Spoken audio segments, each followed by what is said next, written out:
I hope everyone's doing well today. I'm feeling super grateful today for everyone who's ever been here. If you've just watched for a little bit, or you watch a lot, if you watch on YouTube, or you just watch my VODs on Twitch, or you watch me live, whatever it is, I really appreciate it. It makes me really happy that people enjoy it. So thank you for that. As you can see, I changed some GIFs on the screen. I thought it was time for a change. I'll probably explain ones if people don't recognize them as we go, but what category did I start in? I don't even know. Oh, I started in White Album? Alright, I'll start with White Album. Why not? What? Well, I kind of want to start with Umineko. Is that okay with you guys? Let's see. Hamama.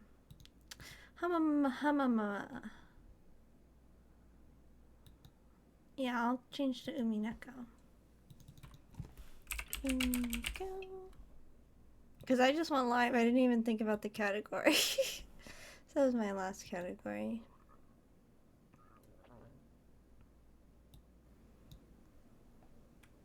Okay.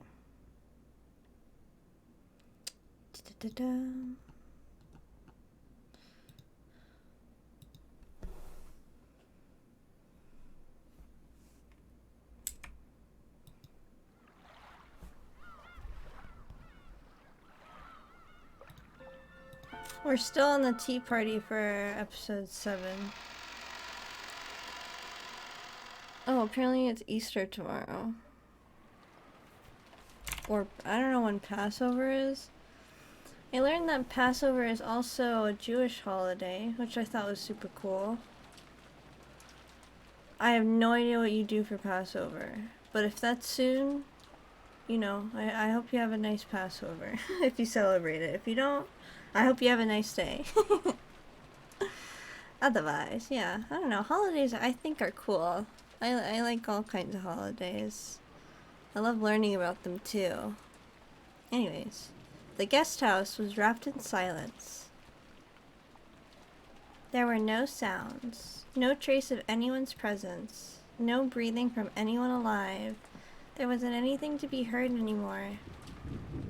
If anything could be heard, it was the sound of the murderer's feet stepping across the floor. Ah! The psychopath. Kyrie slowly passed through the lounge. In her right hand was a gun, and her left hand was a knife.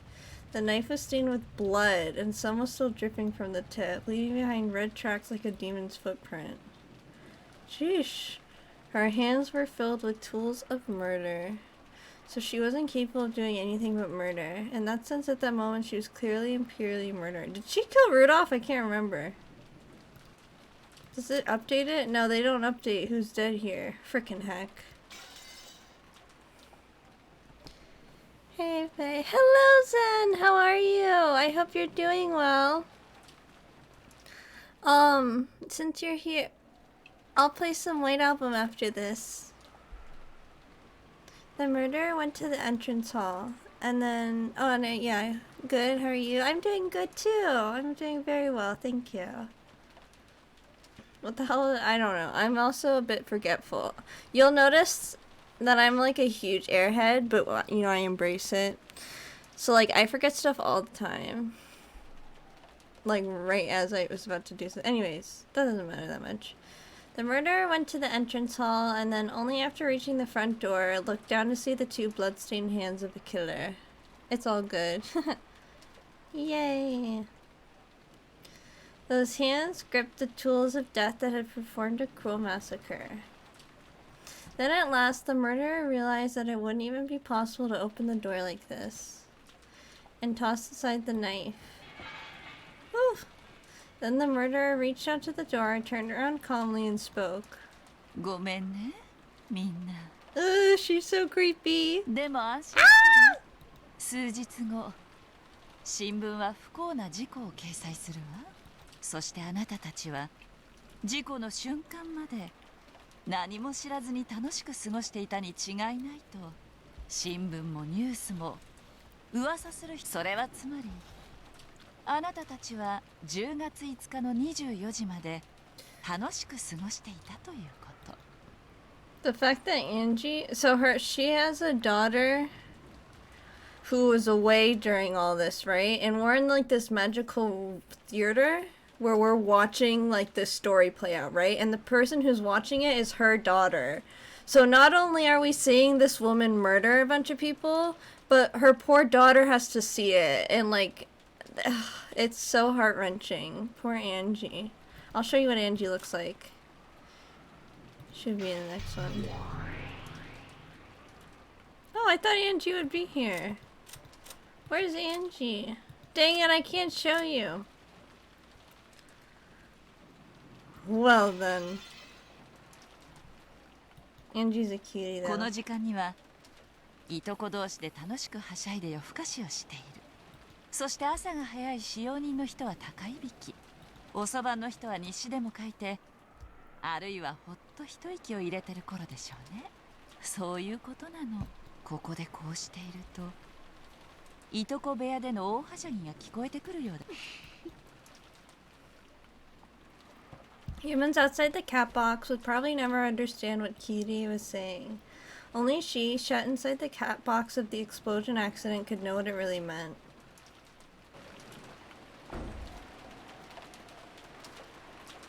I hope she dies. Outside, the rain poured down heavily. Kitty almost picked up an umbrella, but then stopped suddenly as if she just thought of something. Then she started walking out into the rain, not caring at all whether she got wet or not.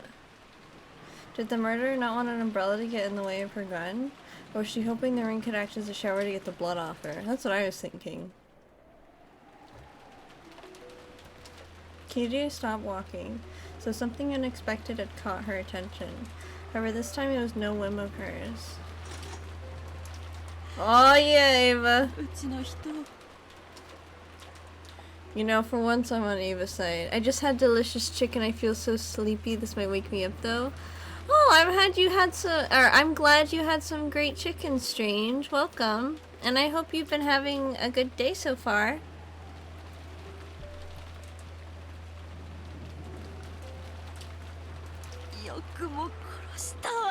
Let's go, Ava. Kill that bitch. I hate Kirie more than Ava, so I want her to kill her. You know, at least Ava is nice to the people who she loves. She's just so damaged and is a bitch. But when she's not, she's pretty great, you know. But she's a little mean, which is why she's not the best. But this one, psychopath.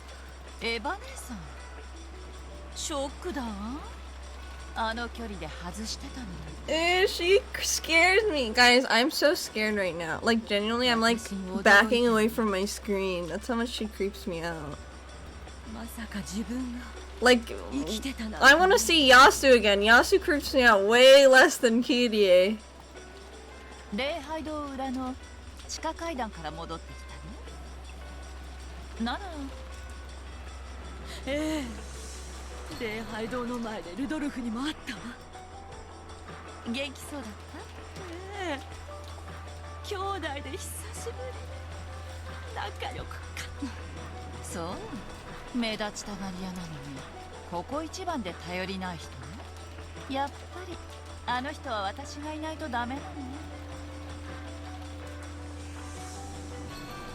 After that short exchange of words, Kirie already knew that Rudolph had been killed.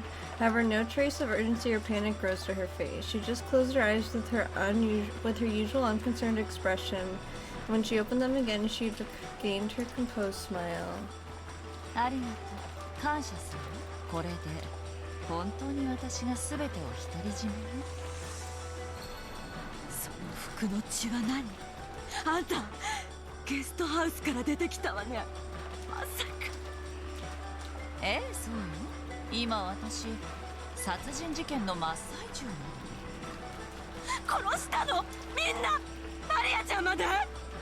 Aww. Yeah, Ava's like, dude, Maria's just a kid. Like, at least leave her alone. Oh, man. 騒ぎになって面倒になる。無線で島の外に連絡したり助けを求めたりするかもしれない。I do have to say, I know Merc was telling me earlier he was reflecting on all the things that happened to her in the third game, I think it was, and she definitely has a lot of depth to her character, you know? Like, I definitely like her a little bit more, but I'm not happy with the way she acts, especially to Angie, you know? だからこれが極めてベストなの。チェス盤をひっくり返して考えればね。人でなし！金に目がくらんで人の命を奪うなんて。あなただってうまいことやったわ。あれは事故よ。殺すつもりなんてなかった。あんたとは違うの。違わないわよ。もし銃の暴発が起こらなければ、あなたたちはいつまでも口論と取っ組み合いを。そうすればあなたたちも数手遅れで私と同じ答えに行き着いたはず。私は殺人鬼じゃないわ。いいえ、なり損ねただけの立派な殺人鬼よ。No, I don't think I never thought Ava was the murderer in the third game either. I've always thought Ava couldn't be Beatrice. Like, I never thought Ava was a murderer. It just doesn't make sense for her to. So I don't, KDA is just talking shit right now. エヴァ姉さんは暴発に救われただけ。あの幸運がなければ、そして私があなたより先に実行に移さなければ、あなたが私の役をやっていた。それだけはあなたがいくら否定しようとも変わらない異なる未来の。Hello, Golden Sorcerer. I hope you're doing well. Also, guys, I changed some gifts on the screen. What do you guys think? Some fuck shit is happening. Yep. I hope you're doing well, Golden Sorcerer. Did I already say that? Like I said, I'm really forgetful right now. Goodbye, everyone. I'm doing well, thank you.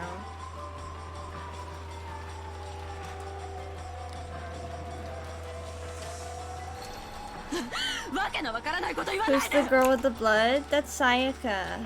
She's me. Sayaka and Chi, they're both me for real.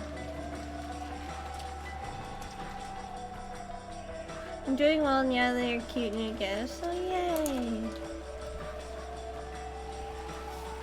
However, on the inside, Ava understood. Back then, she had probably been saved by the accidental discharge by a coincidence. Lol, discharge. Sorry, I'm so stupid. If the argument had continued much longer, she surely would have grown a desire to kill Cross and the others, and might have even carried it out. She simply could not deny the existence of that demon deep within her heart. I don't know, I don't think Ava would. Only the theater goers knew. They knew that she could become a killer in another world. So when she was Avatrice, was that Ava killing everyone? And now I'm confused. I thought Ava didn't kill people, and it was Beatrice. Wait, yeah, to which part? Yes, to which part?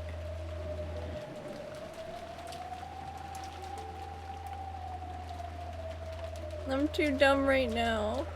I'm like really high, I'm sorry.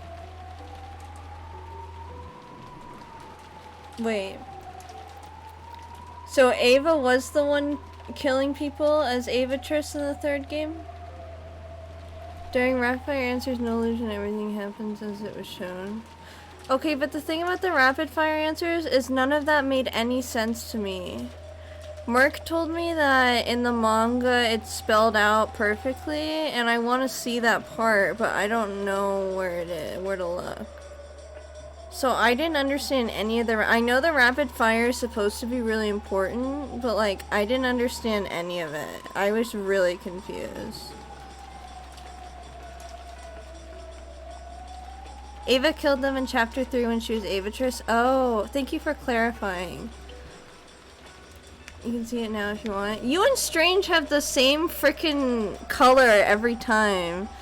And I it's hard to tell when I've read your message. You can see it now if you want. Do you have it? Is that why? I'm green. You're both green. His golden's a darker green.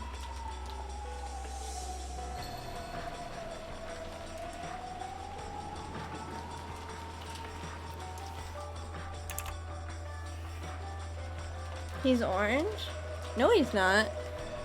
Okay, you know what? On my Streamlabs, he's purple, and on my Twitch chat, he's dark green. So he must have the one where it's different every time, right?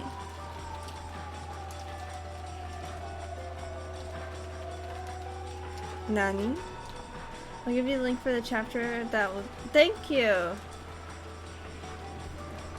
And then I'll stream it. Here, let me save here. How about I have an idea. Okay, so here's what I'm gonna do. We're going to. So you don't have red green color blindness? I do not. I do not have that. Yeah, it's different for everyone. Yeah, okay, it is. Yes, Golden just has the thing. So here's what I'm gonna, we're gonna look at the manga so I can understand what the fuck is real or not. I wouldn't save here to be honest if we don't so soon. But here's what I want to do. So let me. I'm going to read the manga so I understand, and then because Zen is here too, we'll go into White Album, and then after White Album, we'll just go right back into Umineko.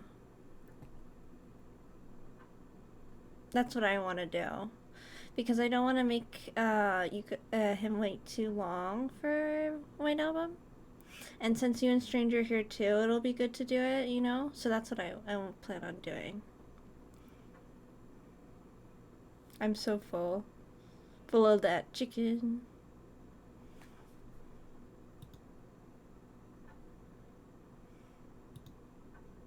Should have eaten slower. That's okay. Now you know for next time, right?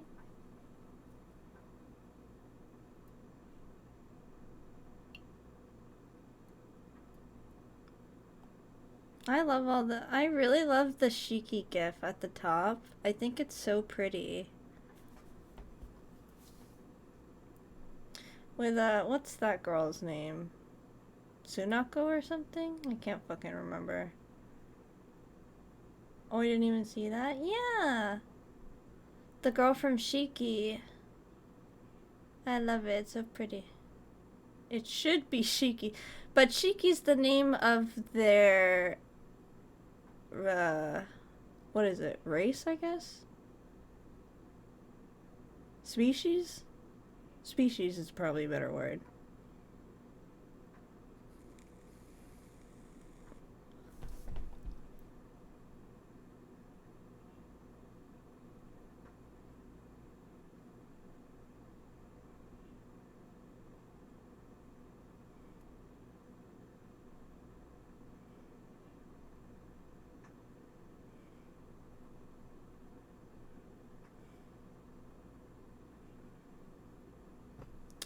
Sorry guys, we're just waiting. Oh, there we go. Click. Forgot if the city boy was in love with his best friend. He was in love with, wait, city boy. Are you talking about the main character? Or are you talking about the guy with the blonde hair? The guy with the blonde hair is in love with the girl who I can... Ritsuko, the nurse with the wavy hair that was blue. He was in love with her. But I feel like they were gay for each other too. It's like it was both. They definitely seemed gay for each other. Okay, let me see. Let me stream this. Let me show... the internet. Where is it? Here we go.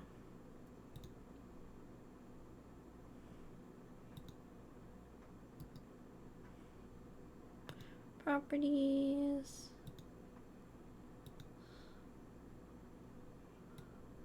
Oops.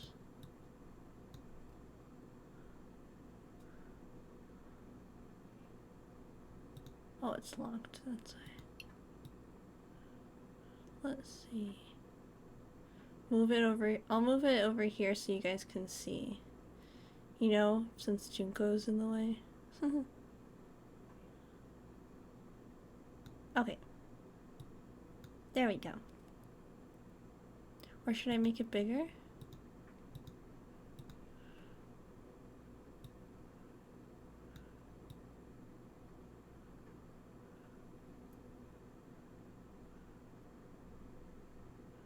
There we go. That's pretty good, right?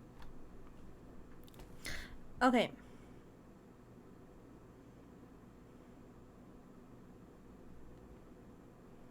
Good enough. Yeah. Okay. Well, I didn't mean to click. What happened? Okay, there we go. Allusions to illusion. Ava and Hideyoshi were bribed by the culprit. The corpse that cannot return to Earth, the corpse of the sixth person returns to illusions, was alive. First game, second Twilight. First game, second Twilight. Two corpses are close together in a room protected by a chain. Illusions to illusions. A chain of illusions can only hold back illusions. Wait, what does that mean? The servants conspired together. From the start, the chain was not set. Oh. First game, fourth Twilight. The old head of the closed room study inside a scorching furnace. Illusions to illusions. The man of illusions will go to where he belongs. Kinzo is dead before the start of the game. First game, fifth Twilight. Ask if you don't get something? Okay. The last moments of the boy who offered his chest to a stake. When Canon dies. Illusions to illusions. Who performed the autopsy was part of the conspiracy. Oh, Nanjo, yeah, anyway, right. The witch and the stake of illusions can only pierce illusions. Canon's death was an act. Pretty crazy. First game, 6th, 7th, and 8th Twilights. 3 corpses lying down in the closed room of the singing girl. Illusions to illusions. Maria's testimony followed the words of the culprit. The blind girl's song was an illusion, the illusion of a closed room. The culprit had a key.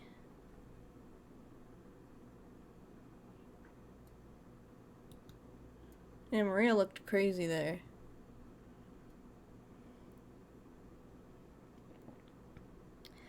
Excellent. As I thought, you were splendid. That was a dangerous game from the start. What would you have done if that guy said he wanted to see the dead's face anyway, just stepped inside? Oh yeah, because the servants and Hideyoshi, maybe?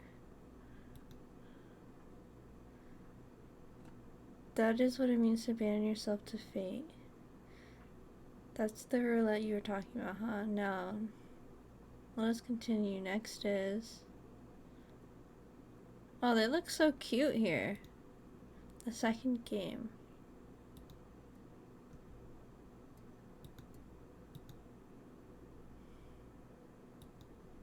Was that it? Okay. Hideyoshi kept telling him not to look, but Hideyoshi said that Shannon was there. You don't want to see her face? Because there was no Shannon there.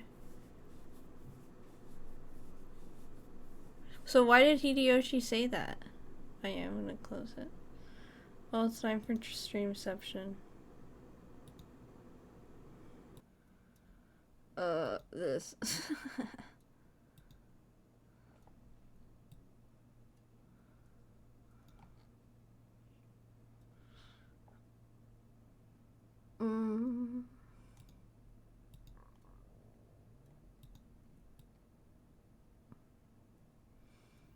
There you go. Okay.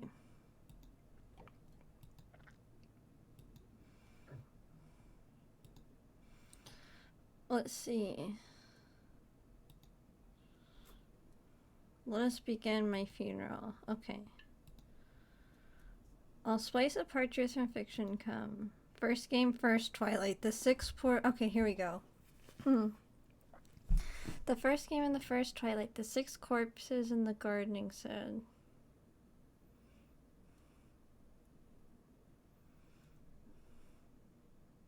Jeez.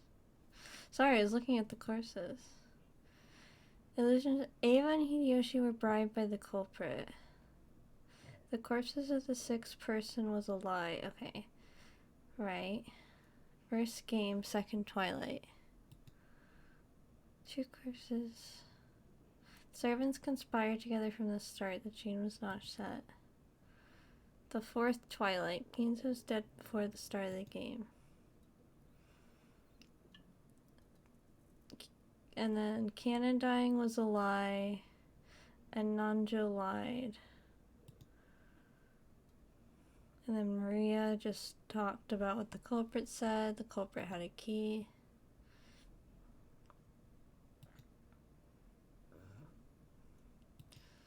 The second game.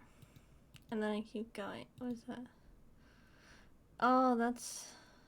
Oh, this is pretty art. I thought that was Xian for a moment because of the hair, but... Here you go. Next is the second game. Second game, first Twilight. The six with their stomachs split open in the room chapel. Oh my god.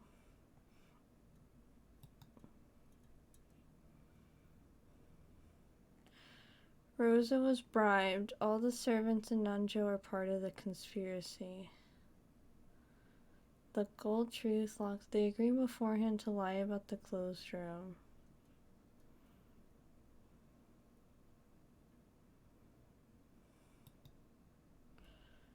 Second game, second Twilight. Even the corpses of the two who are not close are not close. Kanan's corpse does not exist. Why did he kill Jessica? If he's...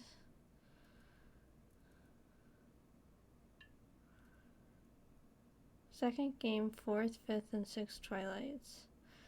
In Natsuki's closed room, none are left alive.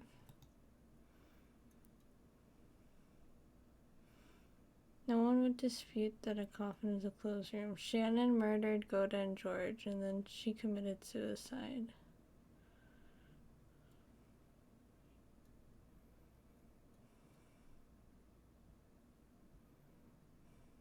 Damn, Shannon killed George?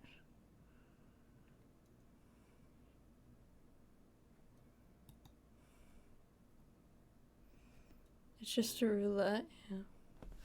Second game, seventh and eighth Twilights. The two sliced to death by the red-eyed illusion. The one who killed those two was Genji.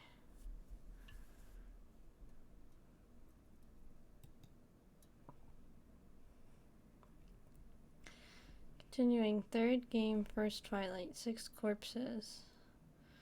Connected by the chain of closed rooms.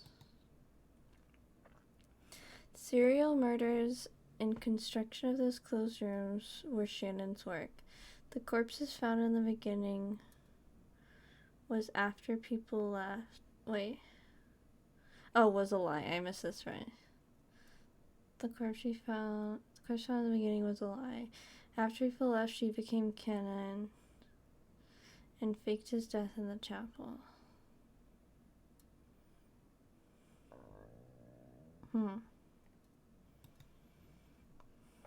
Third game, second Twilight. The corpses of mother and child lay together in the rose garden.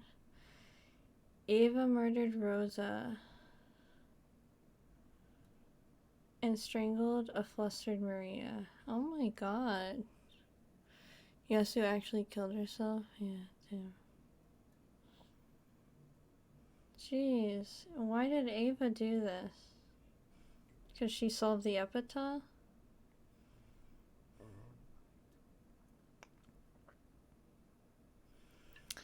Third game, fourth, fifth, and sixth Twilights. Three corpses lying in the mansion. Ava and Hideyoshi were bribed. Hideyoshi was suspected and murdered Rudolph and Kide in the mansion. Kide didn't die instantly. In their final moments as told and murdered Hideyoshi.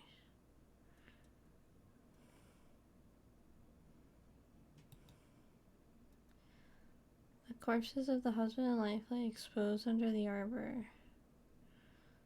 The one who killed those two is Ava. Oh, that makes sense.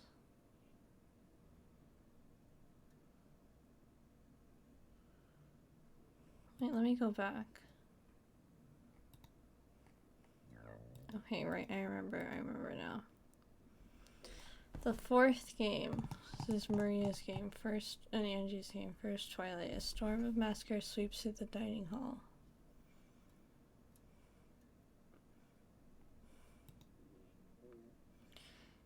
Except for Battler, everyone was bribed. Holy shit, what? Omega lol Battler. The beings from the other world were a lie they agreed to beforehand. I see Shannon. Genji. Fourth game, second Twilight. Oh yeah, Gap and Ronove. The two young ones face their trials and perish together. The two of them just moved according to a scenario. What does that mean?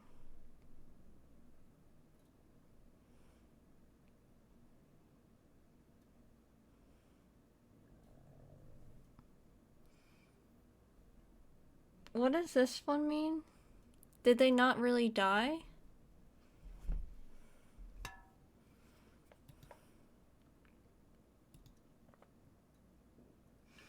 When Jessica called Battler on the phone.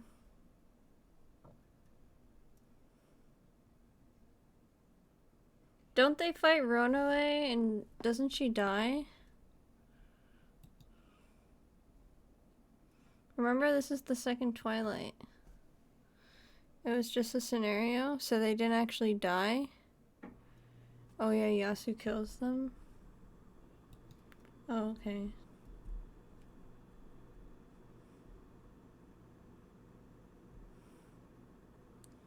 None of these fugitives are left alive. Demons and witches are all falsehoods. Corpses do not tell anything.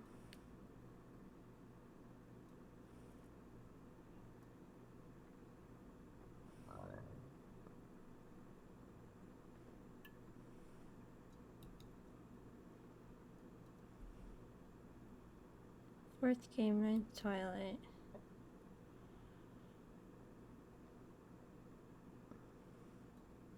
There are no survivors to deny the witch's illusion.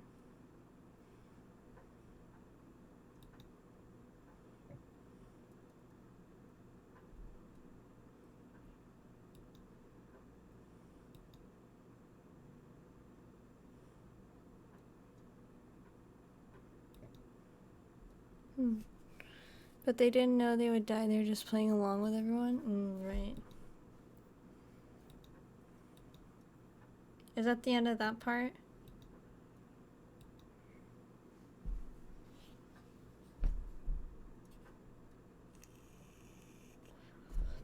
Okay. Well. Oh, I should have changed my category.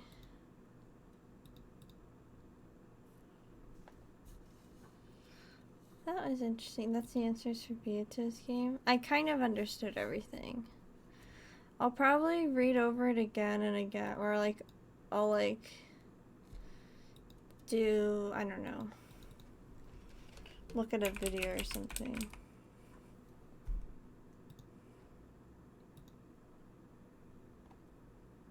This name is so cute. I agree it is.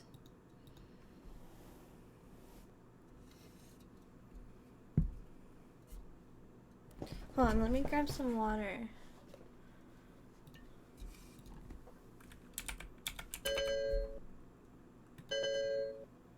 Oh my god, shut up, Steam. Okay, Beardy.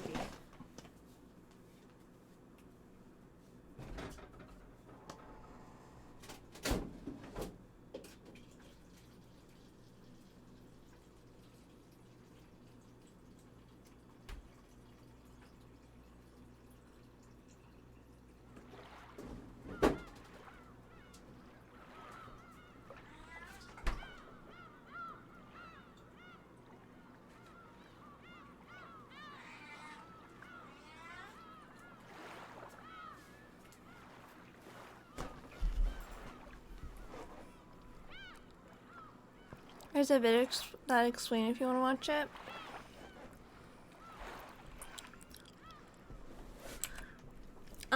Yeah. I'll watch it after the tea party.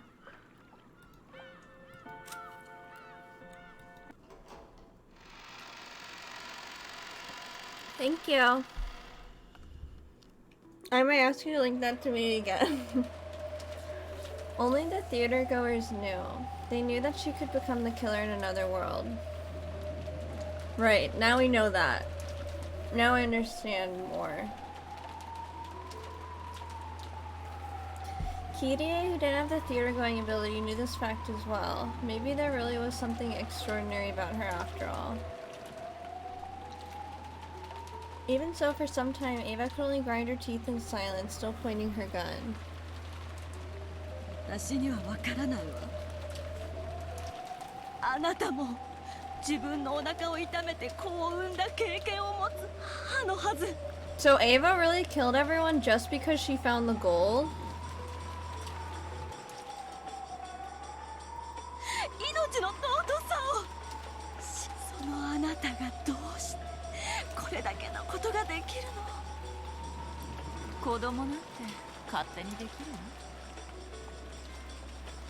そういう話じゃないでしょ。子は貸せないって言うわよね。In episode 3, yeah, but those are all possibilities. Yeah. それが何？子は夫をつなぎ止めておくためのかすがいなの。What is wrong? See, why do people like Kirie? ルドルフさんに私のことを認めさせ、あの女から彼を取り戻すためのかすがいだった。What do you mean not what then what actually happened? Is it the first game? Did I ever like Kirie? Oh no, I didn't mean you specifically, I meant other people. Sorry if I made it sound like I was talking about you. I don't know, did you though? I don't know, I don't remember.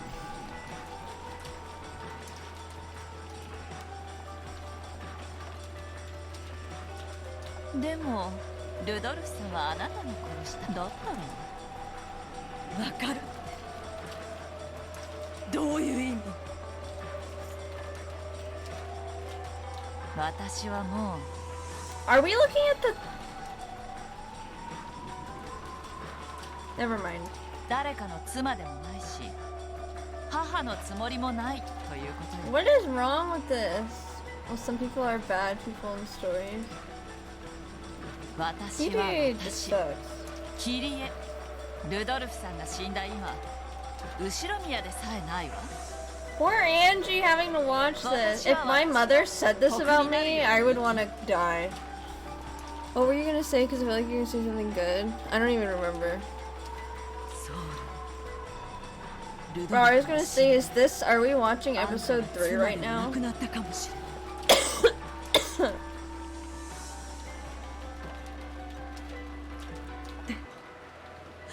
エンジェちゃんがいるでしょ。あんたはまだ母であり続けるはずよ。言ったでしょ。ルドルフさんがいなくなった今、エ No? ンジェは Oh, okay. 私にとって必要なものじゃないの。 You'll know what we are watching very soon. Okay.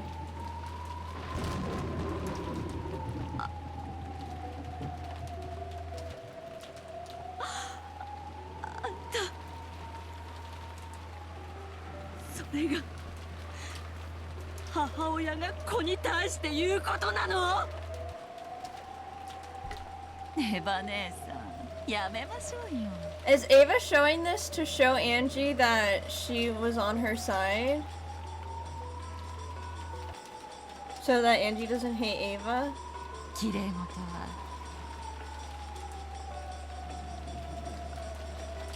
Why are they showing her and Leon? I don't understand why someone... I don't understand. 綺麗事。 I can't say anything about that. No, you're okay. I'm just talking. 私たちって子供が欲しくて結婚したの？違うでしょ。好きな男と一緒に暮らしたいから結婚したんでしょ。そして結婚したんならその男を一生手放したくないと思うでしょ。子供はそのための武器じゃない。そんなこと考えて子供作ったりなんかしないわよ。そんなこと考えて子供を作ることもできるのよ。Kiria kept on speaking emotionlessly, ignoring the falling rain. Her relaxed smile didn't falter for an instant. エンジェルってルドルフさんを縛り付けるためのただの鎖、あるいは家族ごっこをするための子供の役という名の子。私にとってエンジェはルドルフさんの前で良き母を演じる時に必要な駒なだけよ。あんたそれをエンジェちゃんの前で言える？さすがに気の毒だから本人には言わないわ。悪いお母さんを許してねとでも書いて姿をくらますつもり。 What the This is so sad. ローザさんとマリアちゃんを見ればわかるでしょ。ルドルフさんがいない今、エンジェなんて私を縛る鎖なだけ。私は元のたった一人の切り絵に戻り、のんびりと余生を楽しむつもりよ。新しい挑戦。 Hello! I have a Klondike bar too. It is yummy.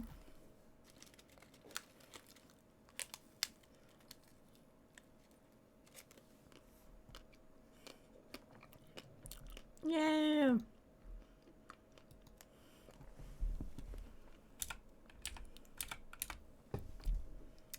Let me open up Umineko.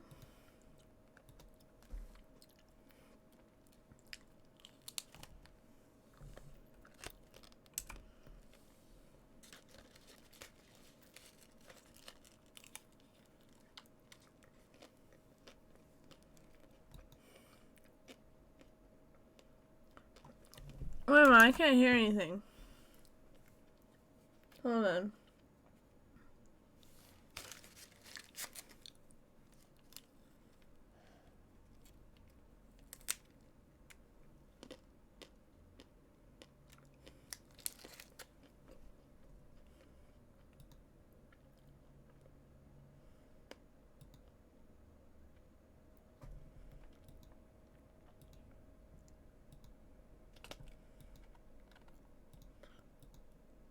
Oh, freaking Logitech, why are you like this? Now my headset isn't connected.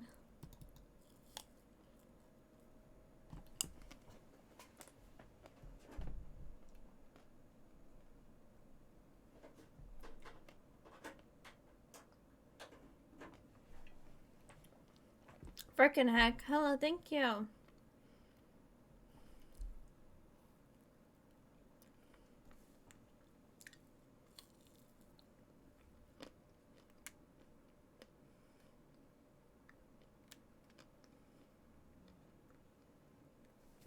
Okay, my headset I think is connected.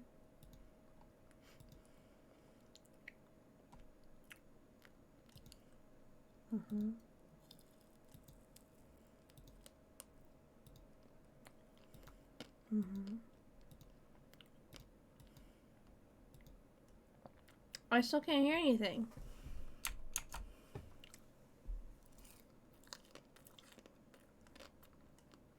Let me test something.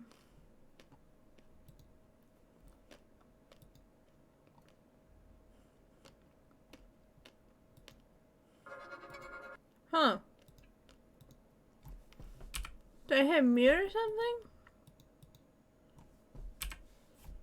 Why can't I hear Umineko?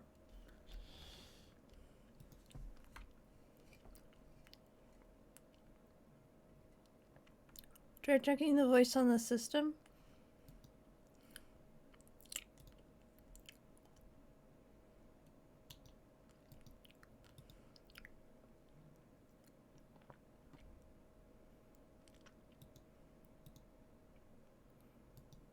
Try reopening it? Yeah, okay, let me do that.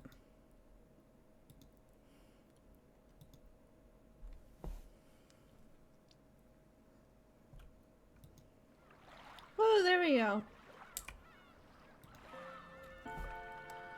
Oh, it is. Let me turn that down a little.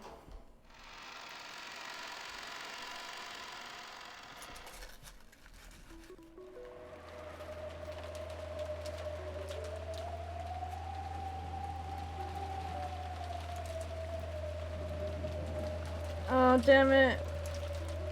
You have to go back to where we were. そのあなたが子供なんてそういう話じゃないでしょ。こルドわかるルドルフさんがいなくなった今ねばやめますきれい事は私たちってそんなこと考えてんじゃなくてそれでも人間なの。 Whoops.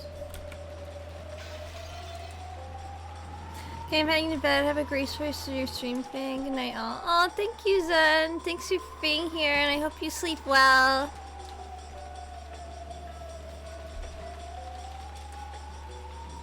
それでもエンジェちゃんの母なの。エンジェなんかしたことじゃないわよあんなクソガキ可愛いと思ったことなんて一度だってないわよ Oh my god, no, Angie's watching this.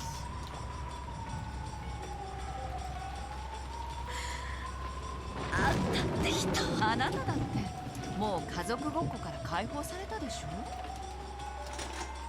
ょ謳歌しましょうよ女感謝してほしいわジョージ君も殺したこの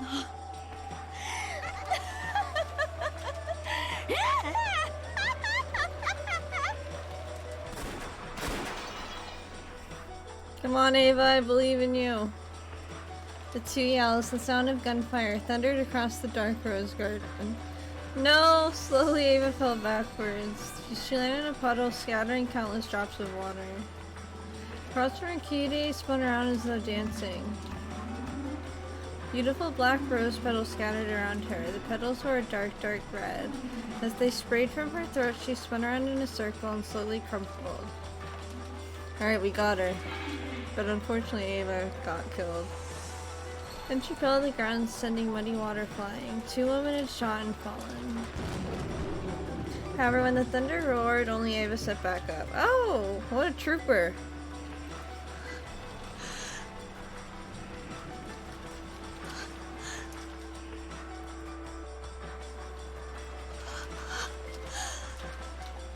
Ava hadn't been shot.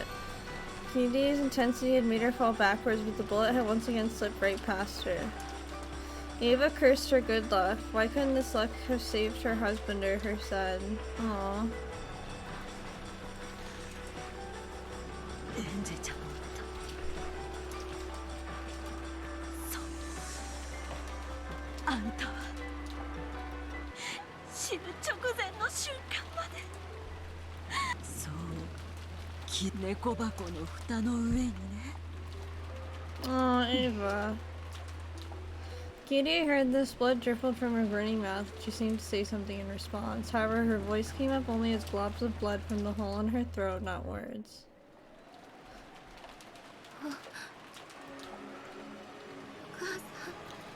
Aw, Angie.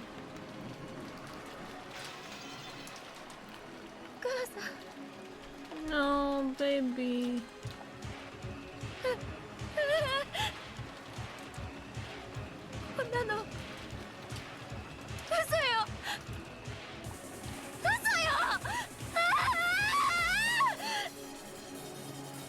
Angel どうか落ち着いてこれはゲームですあれがあなたのお母さんの本心のわけがないこんなのゲームマスターがキリエおばさんの駒に言わせてるだけに過ぎません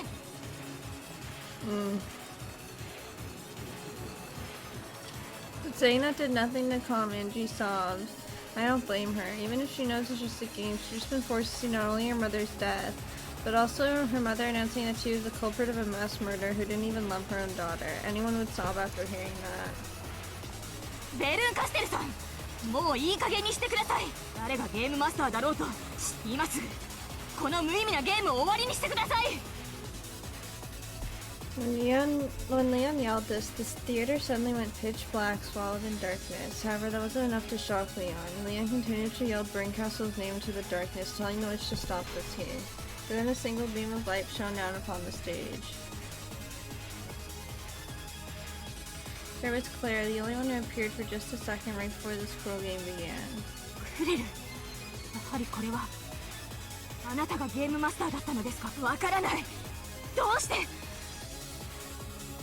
Claire didn't answer. In fact, it looked as though she hadn't even heard. Her eyes were blank and you couldn't tell what she was looking at. In fact, she was forgetting to blink. She looked just like a doll. Then another beam of light lit up the second side of the stage. Beneath that light served Castle. At the same moment, though there appeared to be no one in the audience, a thunderous applause rang out. Castle raised her right hand in response to the applause. She kept doing so until it died down. ベルンカステルさん、やはりあなたがこのゲームのマスターなんですか？リオン。では、クレルだというのですか？そんなはずはない。ええ、そんなはずはもちろんない。だってクレルは死んだもの。私たちはその葬儀に立ち会ったはずよ。忘れた？では、ここに立っている彼女は一体？死体よ。剥製じゃないよ。だからもちろん中身がある。綺麗な姿で隠しているけれど、内側にはドロドロの腹渡が詰まっ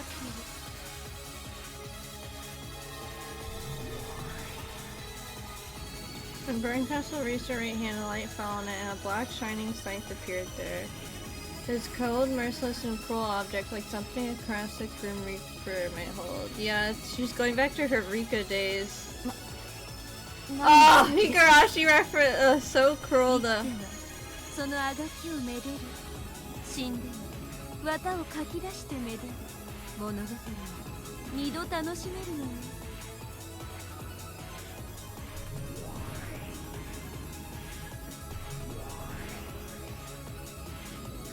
Castle pressed the blade of her Reaper scythe against Claire's stomach, and slowly slid it across. Then along the line she traced, Claire's dress was sliced open. It was now clear that the scythe she held was not a fake one for theatrical use. And it was clear just what she planned to do next that made her cruel smile so fitting. エンジェ、私の声が聞こえる？聞こえてるわ。私をクズ肉にしたり。今度は何？この最悪の物語を見せつけて私を苦しめるわけね。楽しい？ええ、楽しいでしょうね。私も楽しませてもらったわよ。これぐらいで私が音を上げると思った？あんたの悪趣味なゲームにこれ以上泣き叫んでなんかやるもんですか？あんたも二人とも勘違いをしているわ。この物語も私が紡いだものなんかじゃない。じゃあそこのドレスの女がゲームマスター？いいえ、違います。そんなはずはないんです。ならゲームマスターは誰です？誰がこの悪趣味な物語を紡いでいるんですか？まだわからないの？何がわからないというのよ。エンジェ、あなたはわずかな奇跡に全てをかけて、私はその勇気に敬意を表して1900。あなたの目的は家族を連れ戻すこと。それはとても難しいことで、奇跡に愛されなければ到底それは覚悟していたわね。覚悟の上よ。そして私はまだお兄ちゃんもお母さんもお父さんも諦めていない。諦めないのは勝手。それはあなたのゲームだもの。私は応援しない。干渉もしない。あなたという駒を使ったゲームを私はすでに十分楽しんだし、あなたは先制するわね。ならどうして私はここにいるの？招待したのはあんたじゃないの。そうよ。招待したのは私の駒としてひとときを楽しませてくれた。そのお礼に。俺？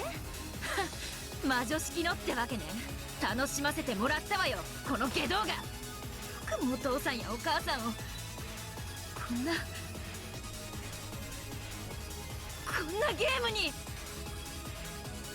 エンジェ、あなたは家族を連れ戻すことを願う。でももう一つ願っていたわ。覚えてる？覚えてないわよ。あの日何があったかを知ることよ。 What happened on Broken Dream on October 4th and 5th, 1986? Didn't Angie leave on her journey with Amakusa because she loved to answer that question? そうだったわね。それが何？ Anyone realize what Castle was getting at? Realize it was unable to say more. Is the Game Master Angie? Neither Castle nor Claire, then who is it? That's the wrong castle. There is no Game Master, that can only mean one thing. エンジェ、まだわからないの？何がよ。これが真実なのよ。1986年10月4日からの2日間の猫箱の中身よ。 So this is the truth. You guys kept telling me it was a freaking game. I knew it. この後エヴァはクワドリアンで爆発を逃れて生き残るわ。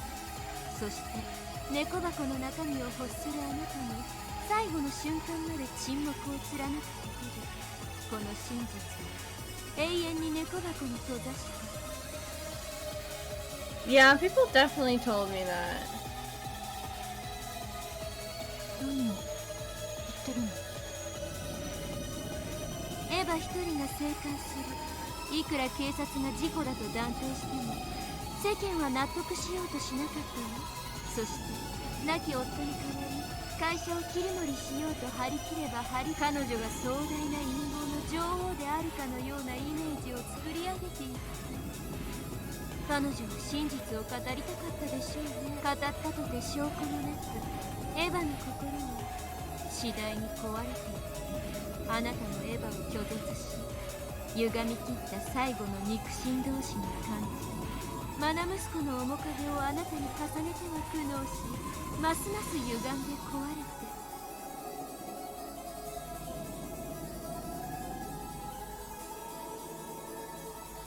Then a strange message bottle was picked up and became a topic of conversation. It contained a bizarre story, one that told of a mysterious serial murder connected to the Dokonjima's goal.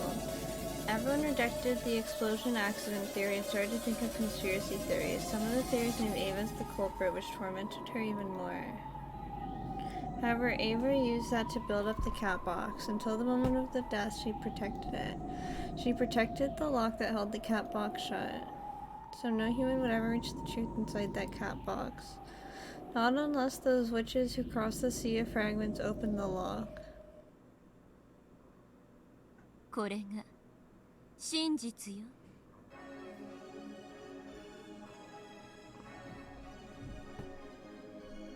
But anyways, sorry, I didn't mean that you said it specifically, Golden Sorcerer. But I remember people telling me that. I can't believe this is the truth. Now you understand why people don't hate Ava. She got her family killed by the parents of the girl she took care of. Even the girl always dressed her and thought her was a murderer. Like, I understand why they like her. But still, Ava should have understood that Angie was just confused. She could have made up a lie about she could have, like, told Angie something else. Or, like... I mean, I understand it. I'm just saying, like, you know, I wish she could have done it a little bit differently so that she didn't get so twisted and they could talk and stuff. I mean, that sucks for Angie. But her mind shattered under the pressure of being alone. No, yeah, I get it. これが本当に真実だって言うなら言えるはずだわ。赤き真実で。 I mean, I understand. 言えるわけない。言えるわけがないのよ。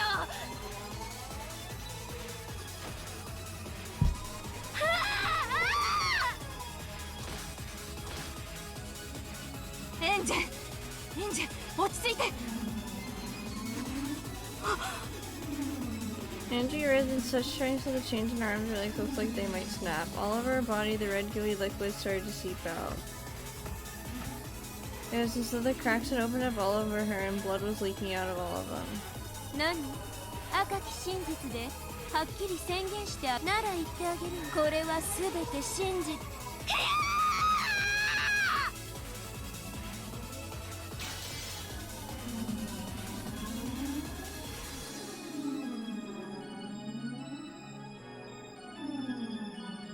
Wait, I'm confused.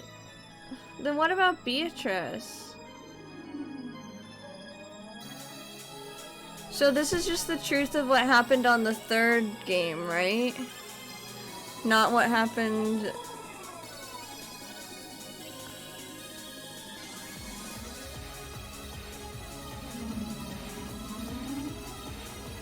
Then what about all the other games with Beatrice?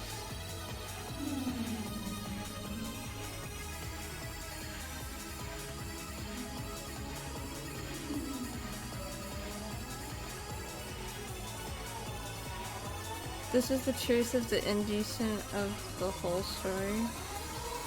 Oh, incident.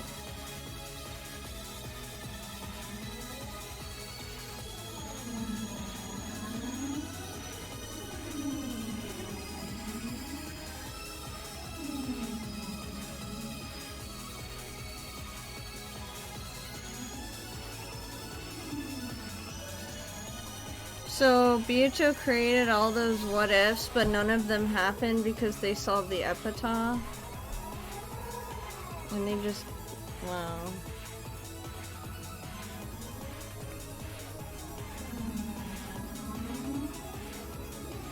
Andrew's yell covered up Burns. Wait, then what happened to Battler?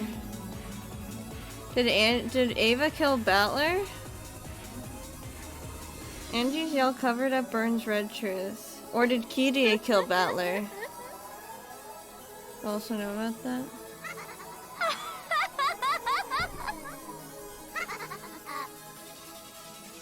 Baka na子。私にそれを言わせなければ猫箱の中に封じ込めておけたのに。でもあなたはそう言うわよね。Did you see Kirie killing him? No. We heard that he was supposed to head out to where Rudolph was. And then we saw him outside in the rain. But we never saw him meet up with Rudolph because Ava killed Rudolph. And then we know Kirie went back to the guest house to kill Maria. But that's all. I think Kirie was behind him. Oh. そしてその絶叫に歪む顔が見たかった。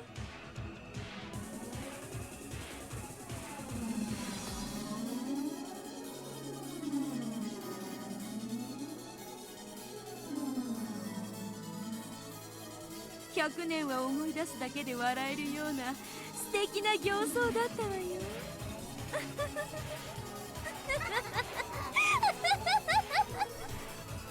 戻りなさい。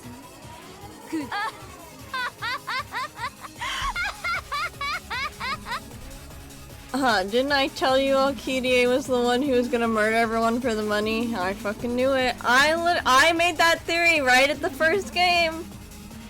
I don't know if they showed you, but anyway, you'll know the aftermath, Nate. Okay. I saw right through that bitch. Damn, that's like so sad for Angie and Ava. But I wish Ava just didn't resent a little year old and came up with something else to tell her.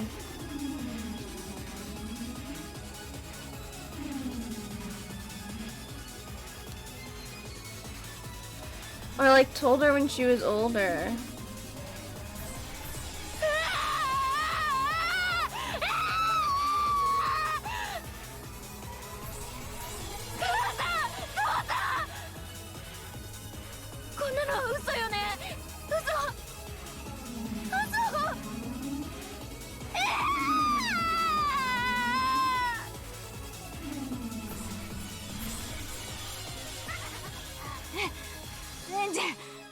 Poor Angie.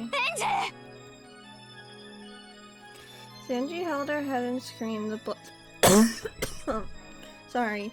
The blood dripping from her finally grew so thick that it started scattering all over the place. Then bit by bit, her body began to melt and fall apart. Then bits of her began to pile up on the chair until she was nothing but a pile of guts and scraps.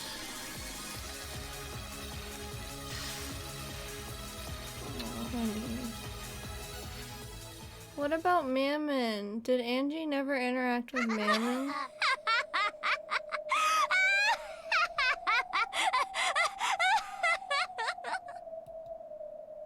真実ってそんなにも尊いものなの？バカらしい、愚かしい。 So seeking truth isn't always the best option. どうして人間は真実を自在にできないのかしら。バカみたいにそれだけを追い求め、そして目の当たりにして耐えられず、自らクズ肉となり果てる。 Yeah, but you don't want to be delusional. ねえ、見えてる？クレル、あなたもまたこの真実を隠したかったのよね。あなたは戯れに憧れる推理小説のラストのようにメッセージボトルに封じるつもりで猫箱の物語をいくつも書いていた。それをあなたは海に投じたわ。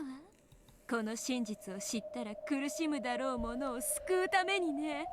Aww. Being delusional would save you, or... Oh. That's just my opinion, yeah. I don't know. あなたが猫箱で閉ざし、エヴァがそれを錠前で閉じた。その箱を私が切り裂いてあげたわ。あんたが隠したすべてが無駄。あんたが死んで隠した真実をすべて暴き出してやったわ。 That's not what this novel is trying to discuss. Yeah, I mean, I get that with Maria and stuff.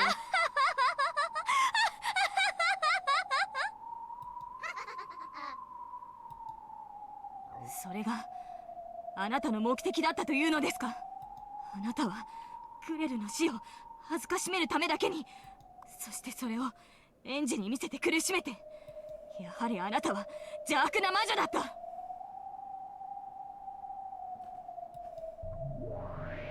私は最初から魔女よ。退屈から逃れることだけが目的の旅人。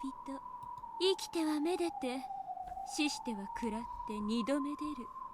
それが魔女の生き様よ。 I am pretty disappointed that magic doesn't exist. 私にはあなたが許せない。エンジを苦しめ、クレルの異なる世界の私を恥ずかしめた。私はあなたが許せない。リオン、それでもクレルにとって死してなおね。クレルは崖より投じられた時、すでに運命の袋小路に閉じ込められていた。そんな彼女にとって異なる世界では幸せに生きていたことを知れたのはさぞや救いになったでしょうね。 But that's not what I meant. そうです。私は彼女の救いなんです。だから彼女の分まで一生懸命に幸せに生きなければならないんです。リオン、もう少しだけこの真実の物語を見せてあげるわ。興味はありません。 One sec. いいえ、きっと面白いはずよ。エヴァとキリエの決闘が終わり、静寂に包まれるゲストハウス、その頃の客間へあなたを招待するわ。客間。 Also, we never got confirmation or answer about what the meta is. So this silk kind of magic. What do you mean the meta? I don't know what you mean by that. 屋敷の。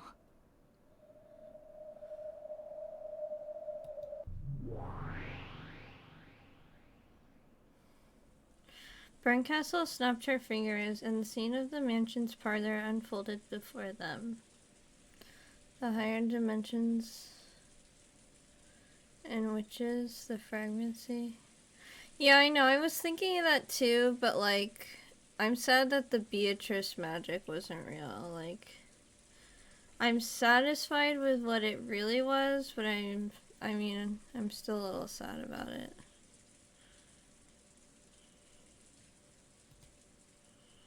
In the cruel tale that had just been shown, the parlor hadn't been particularly important. I understand, yeah. Jessica had been summoned to the parlor, but she was then immediately led to the dining hall and killed there. Right. So there hadn't been anything to see in the parlor. In fact, there was nothing to see in the parlor now appearing before Leon. ここに一体何があるというのですか？見ての通り何もないわ。でも見ていて、面白いものを今から見せてあげるから。あなたが言う面白いものが言葉通りの意味のわけがない。ほら、ごらんなさい。そっちよ。そっちの部屋の隅。Brinkhausen was pointing at nothing more than a corner of the room. There was nothing there. She had told Leon to look there, so the latter was expecting something terrible to be there, but there was really nothing there at all. そうね。何もないわ。この世界ではね。でも、隣り合うかけらを除くと、どうかしらね。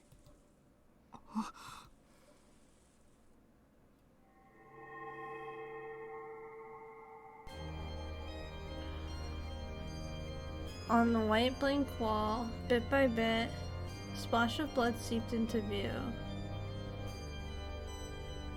Then right there a corpse appeared, but that couldn't be. これは Don't look, Leon. It was Leon lying dead against the wall. She didn't know me as Leon's corpse lay there exposed. どういうことですか？どうして私がここに？この世界は私でなくクレルの世界のはず。私とクレルは同時に存在できないはずです。そうよ。だから今世界をかけらを打つあなたの世界にね。意味がわかりません。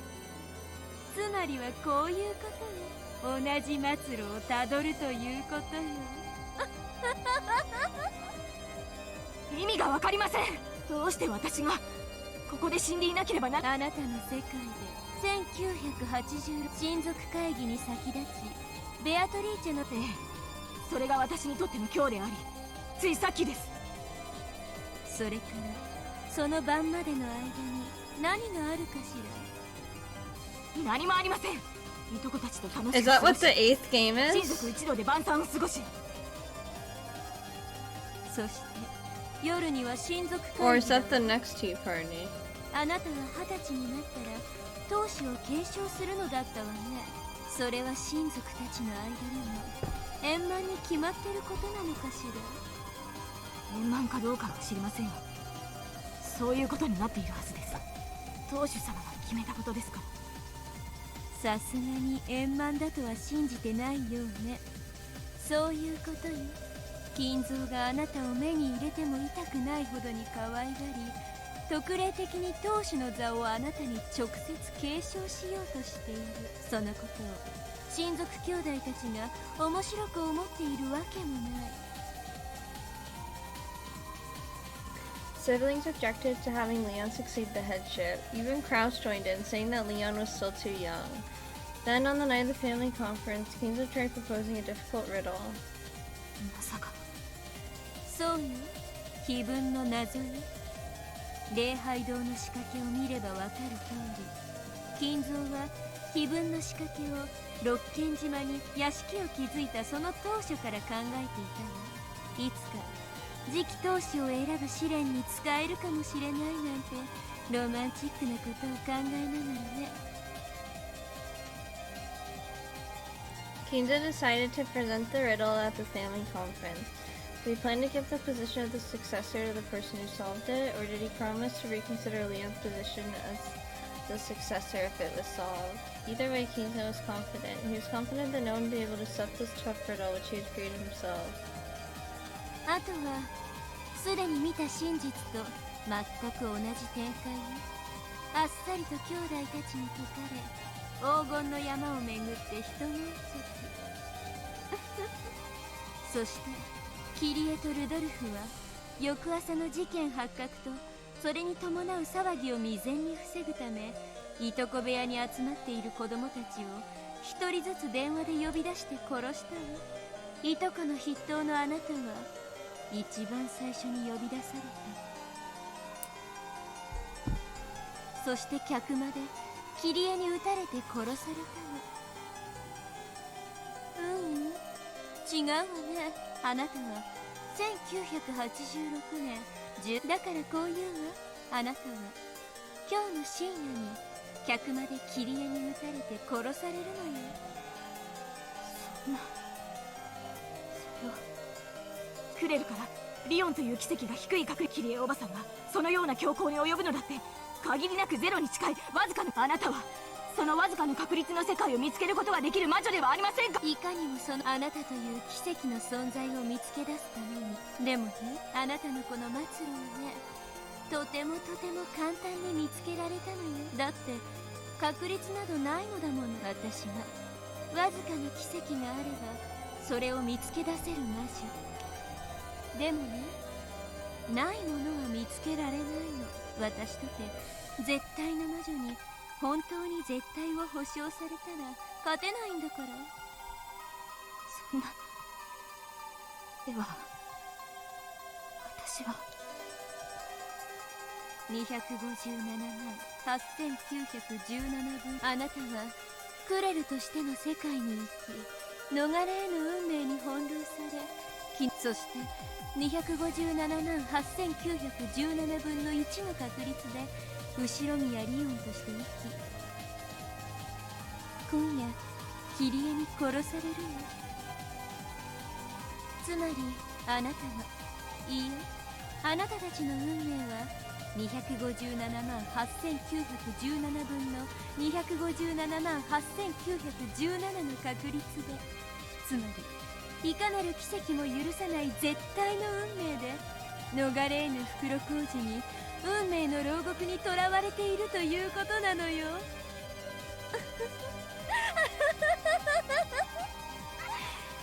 残念だったわね、クレリ。いいえ、ベアトリーチ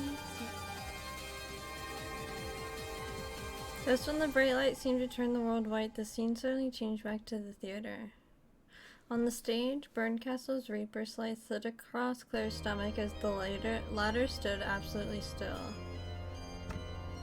A red line was drawn across the white skin, and exposed now that the dress had been cut, black blood began to seep out. ベアトリーチェ、閉ざされた逃げ得ぬ絶対の2日間に閉じ込められたあなたは、その2日間の猫箱の中で絶対に救われない、報われないことと引き換えにね。しかしあなたは夢を見たわ。それが後ろ宮リオンという夢。自分がクレルとならずに済み、幸せに暮らせていたかもしれない奇跡の世界を夢見て、自らを慰め、リオンを見つけるのは、その存在はベアトが夢見た通り本当に奇跡だったんだから。そして葬儀の最後に見せつけてやりたかったのよ。その奇跡をもってしても、あんたは惨劇を逃れられやしないってね。 Why is Berncastle so mean? Through the small crack between the bars of the jail that imprisoned her, the witch called Beatrice dreamed of a world where she might have been happy. However, the space she could see through the crack in the bars was just another part of the same jail. 私にはあなたという人が。あなたはなぜこんなことをするのですか。ベアトにゲームで負けたから腹いせでああ、これで少しは負けたムカつきも晴れてきたわ。ねえベアト、見てる？見えてる？そして覚えてる？あなたには絶対に奇跡は起きないって私約束したわよね。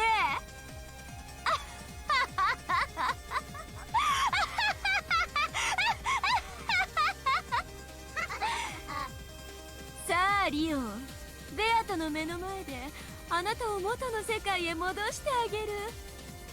感激の魔女たちはだるい一家団らんのシーンはもう縮小気味だそうよ。だからあなたがキリエに撃たれる直前の瞬間へ送ってあげる。そしてその瞬間をベアトに見せつけてあげる。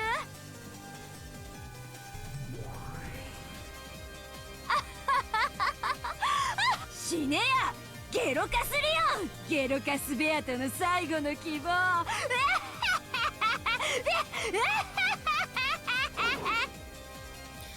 Castle raised her reaper scythe, swung it down with gusto, and plunged it deep into Claire's stomach. 綺麗に死ねたつもりだった。死骸を腹渡引きずり出して恥ずかしめるのが私の一番得意なことだってのに。 She took the blade end of the scythe and heartlessly, ruthlessly, brutally raised it up into the air. Along the vertical line from Claire's stomach to her chest, the blade cut deeply, slicing Claire open. The red-black insides jutted out, then burst like a dam breaking, covering the world with dark entrails.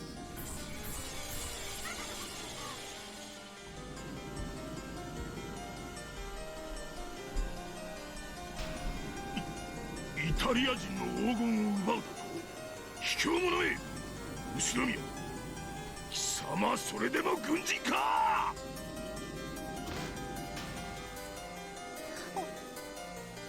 お父様、私はお父様のことを敬愛いたしておる。でもそのお父様の気持ちにはどうしてあなたたちは私を助けたんですか？どうして死なせてくれなかったんですか？私はあの時の大怪我でこんな体で生きさせられている。こんな体で生きていたくなんかなかった。こんな恋をすることもできない体で。 What does that mean? Is she unable to have children or something?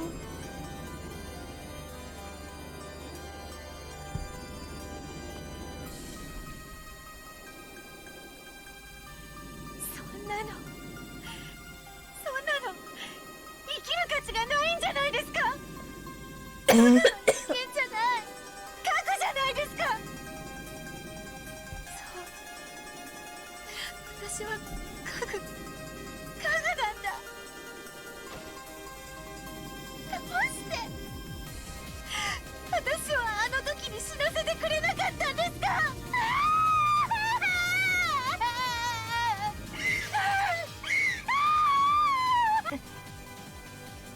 I came towards in the parlor of the mansion. What did I get here?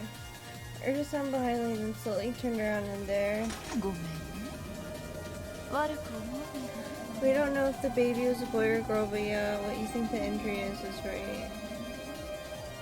Well, Claire is a girl, right? Could see down the frigid barrel of the gun Aunt Kitty was pointing. Then she slowly pulled the trigger. I could feel a razor-sharp wind pass through my body like a knife slicing through butter. Prepared for death and hoping to see my fate at the end, I slowly opened my eyes. The world had been cut in two. Kitty was frozen in place like a statue, still holding her gun, pointing her gun with a cold smile on her face.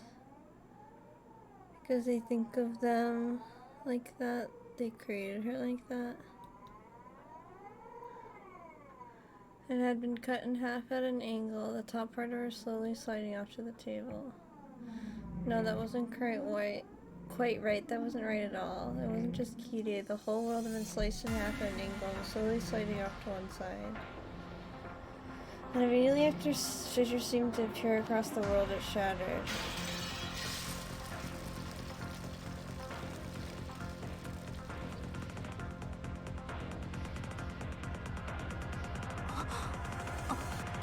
あなたは猫を飼ってると飼い主も似るもんさ。He pointed at Burncastle with the tip of his pitch-black sword that had sliced through the world, glaring at her. 何戻ってきたのは気まぐれだって言いたいの？お前がいい話で終わらせるわけがねえ。そこまでベアトリーチェが憎いか。私が勝ち逃げなんて許すと思う？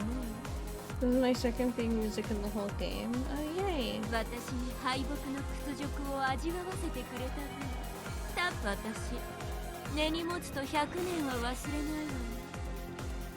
よ。根のくれえやつだ。私の心をないがしろにしないでほしいわね。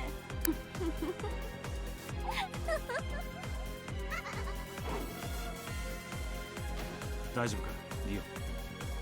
どうしたおい。 Leon had suddenly doubled over, groaning. 胸が痛いんです。これは Leon grabbed the hand that was pressed against Leon's chest and tore it away.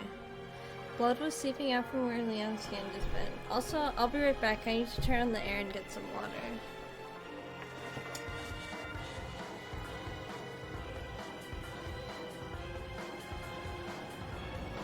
Like, my feet are so hot, they're like red. It's crazy.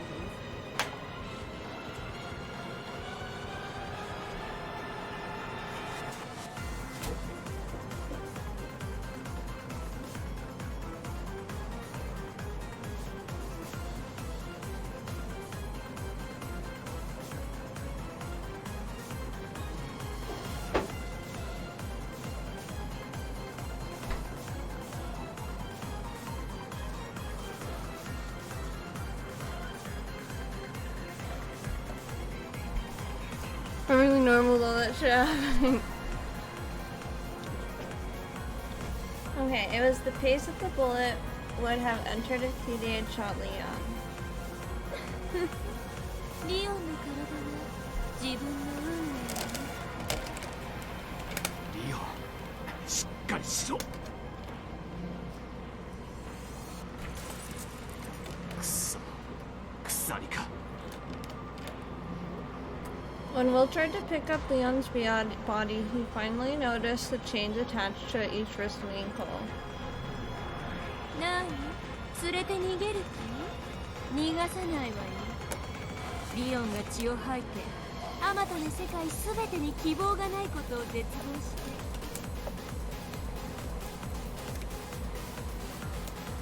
てもだえながら死ぬところを今からみんなで鑑賞して楽しむんだから。リオンは見せ物じゃね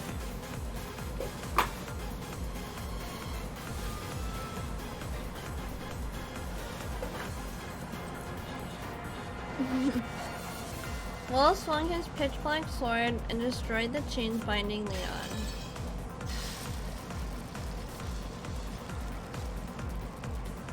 The chains and shackles shattered into little bits like glass and vanished. 私の遊びを邪魔するの。 てめえは神じゃねえ。できるのは運命を嘲笑うことだけだ。リオンの運命はリオンが決める。人間の運命おもちゃにするんじゃねえ。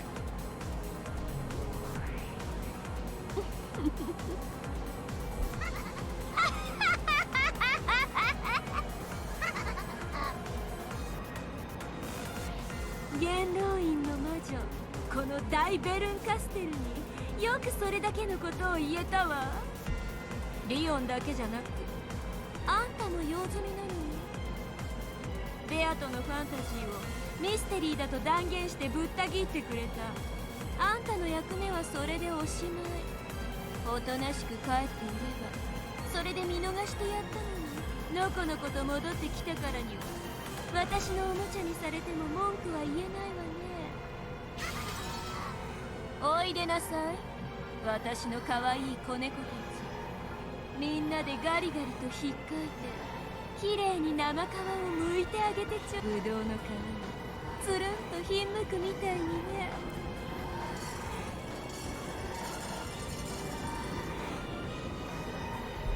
When Burncastle clapped her hands twice, countless pairs of glaring jewels appeared all around Will and Leon. They were clearly cat eyes, but the way the drool hung from their mouths looked far more terrifying than any cat. 見る。任せろ。猫の爪切りなら慣れてる。The number of jewels surrounding them already reached into the thousands.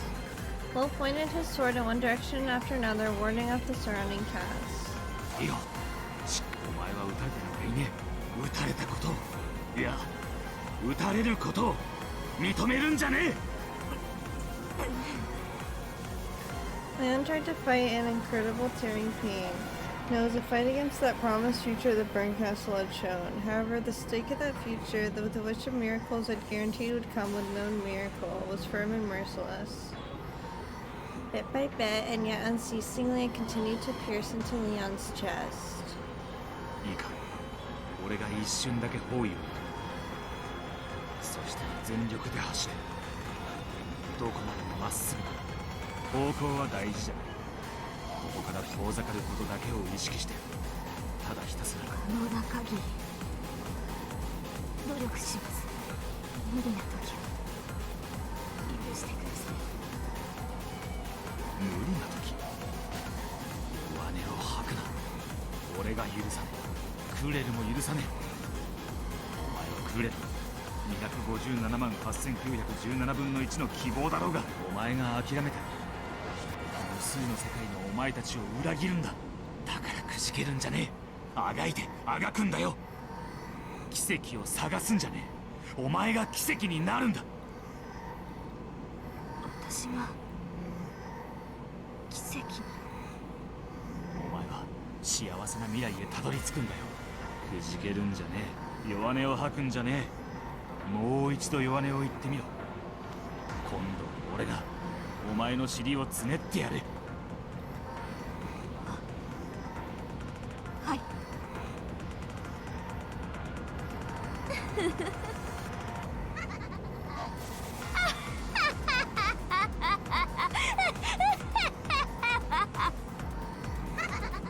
この奇跡の魔女の前で奇跡になれとよくも言えたものだわ。奇跡など所詮はファンタジー。ミステリーで断罪されたこの世界で這いつくばって無慈悲に虫けらのように死になさい。感激の魔女たちはそれを見届けたくて心待ちにしているのよ。何がミステリー。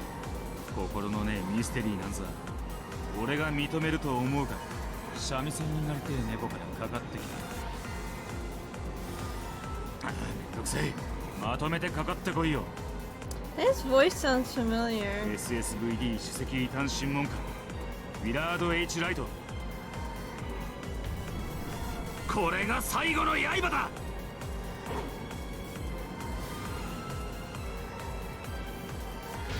打ちやれ子猫たち。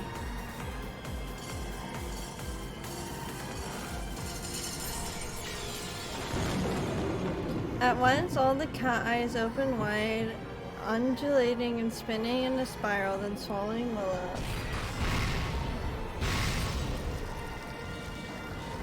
But Will and Leon weren't swallowed up. The cats that had flown in at them from all directions were now being launched away, like they were a balloon popping around the pair.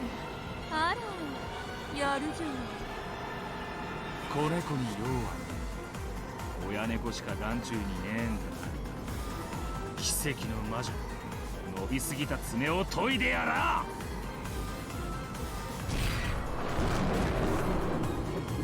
Another flash of the black blade spun in a dark tornado and scattered the cats once more.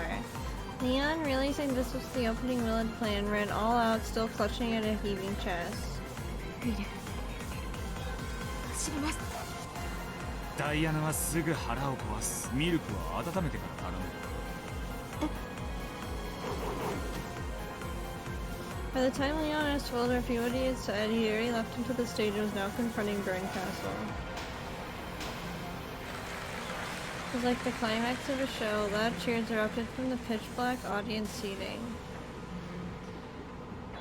On the other side of Claire, who lay with her insides exposed, stood Will with his pitch-black sword and Berncastle with the scythe that could harvest miracles from fate. キリエとルドルフが犯人で島の人間を皆殺しにした。ディオンを客間に呼び出して射殺した。悪いな。そんな真実とやらミステリーが認めるわけにはいかねえ。こいつは全てファンタジー。ファンタジー、そういうことにしてリオンの運命を逃れさせるつもり？やってごらんなさいな。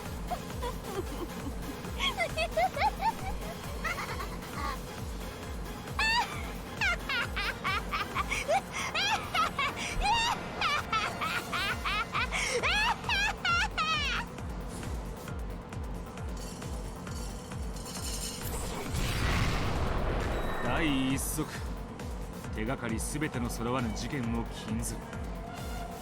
Surely Will's black sword must have cut through Berncastle's body. However, it had no effect, like cutting the reflection of the moon on the water. なに？手がかりって。キリエとルドルフが犯人だとする。キリエたちが犯人であることを示す手がかり。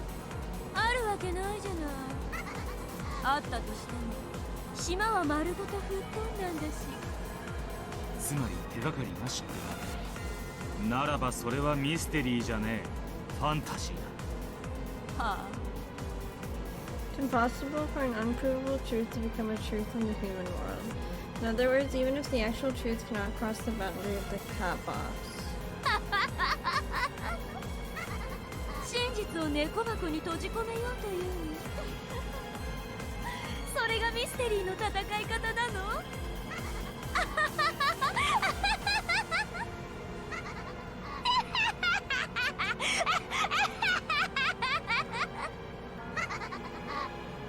？With a laugh like the howl of a wild animal, Berncastle carelessly tossed her scythe aside. 戦うのさえもバカらしい。おいでゲロカス。好きなだけ私を切ってごらんなさい。あんたの言い分全部聞いてあげるわ。貴様、心をないがしろにしたミステリーをすべて貫く。くれてやら。20のくさびで私を倒せなかった時。さあ、遊んであげるわ。20のくさびとやら。はあ。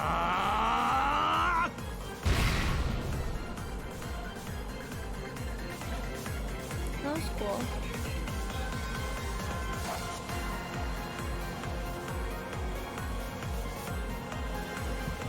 Well, there we go.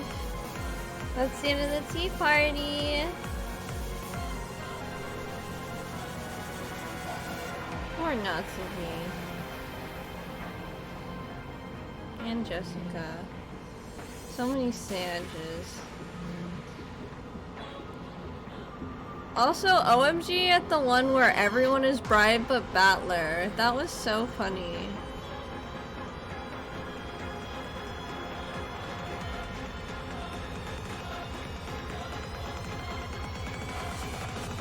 The fourth game, yeah.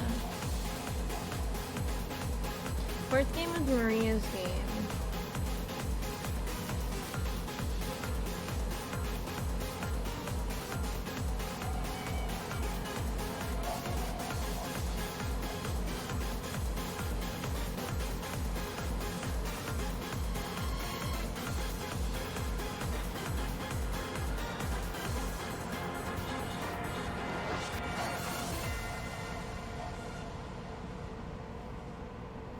They thought they would prank him.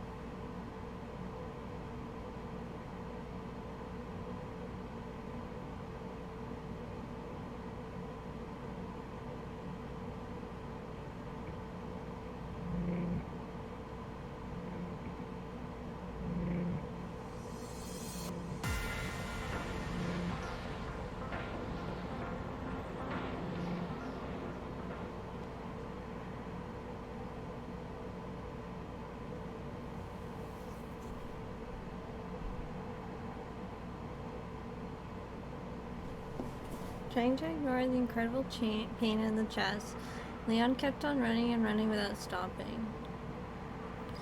I dashed out of the theater, going witches, then ran through an incomprehensible world of blackness.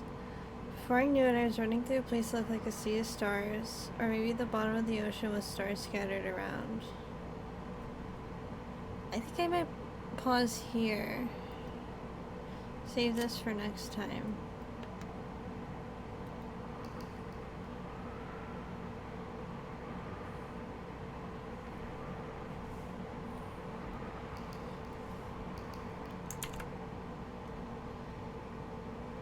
That okay?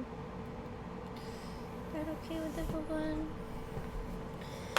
So short, like 10 minutes, but if you feel tired, it's fine. I do. I want you, also look into my drivers and stuff, and because I'm kind of stressed about my computer, so I want to make sure everything's still okay, because blue screening a lot isn't, like, good. So, but thank you guys for sticking through it the whole time. I'm really sorry about all those issues. But yeah, I'll stream at a more regular time tomorrow. I just was really busy today. Okay, if you need help, let me know. Okay, I will for sure. Thank you.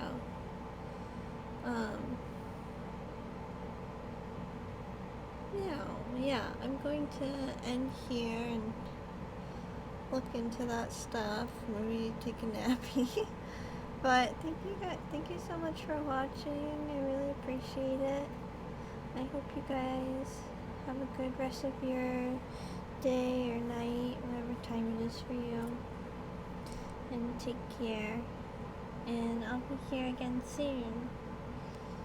Hopefully with no blue screen issues, so I can just do a nice long stream. I don't know. I might do another face cam stream soon. I'll have to see. But yeah, good night. Bye bye. Hello. I am live again. I hope I fixed my computer problems. Not totally 100% sure. I guess we'll just find out. I'm pretty sure it was just an update that was making it all weird. You know how updates can be, frickin' computers. But yeah. Let me just do something really quick.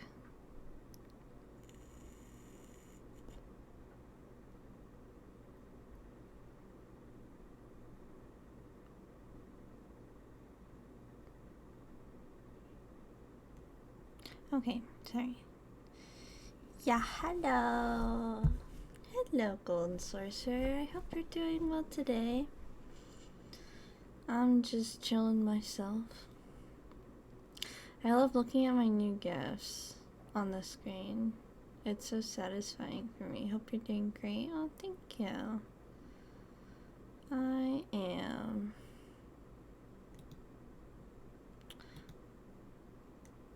Oh, Umineko. We're getting into, you know, what's it called? The question marks. Wait, there's no question marks for episode 7? Did I not finish it? Oh, I didn't finish it. I thought I finished it. I'm so silly. I'm just a silly little goosey goose. I got careless for it. Right, so now Leon's in whatever this world is called. The world of fragments. If I get careless for a second, I'll probably trip. No, if I get careless, I won't be able to tell if I'm running. We're just making running motions as I free fall, endlessly sinking deeper into the ocean of stars. Yeah, you can call it that. I just kept on running without any goal or target. I mustn't stop moving. I mustn't fall down here. If I fall, I'll crush the hope of the me in countless worlds. There's a happy world that Beatrice dreamed of. I'm their last hope, and the only one who can reach that world. Even though I understand this, the truth thrust in front of me by the witch who controls miracles, who says there can be no miracles, cruelly gouging itself into my chest. ごめんウィル、もう体が Then Leon finally succumbed to the fierce pain and fate and fell over. Aww.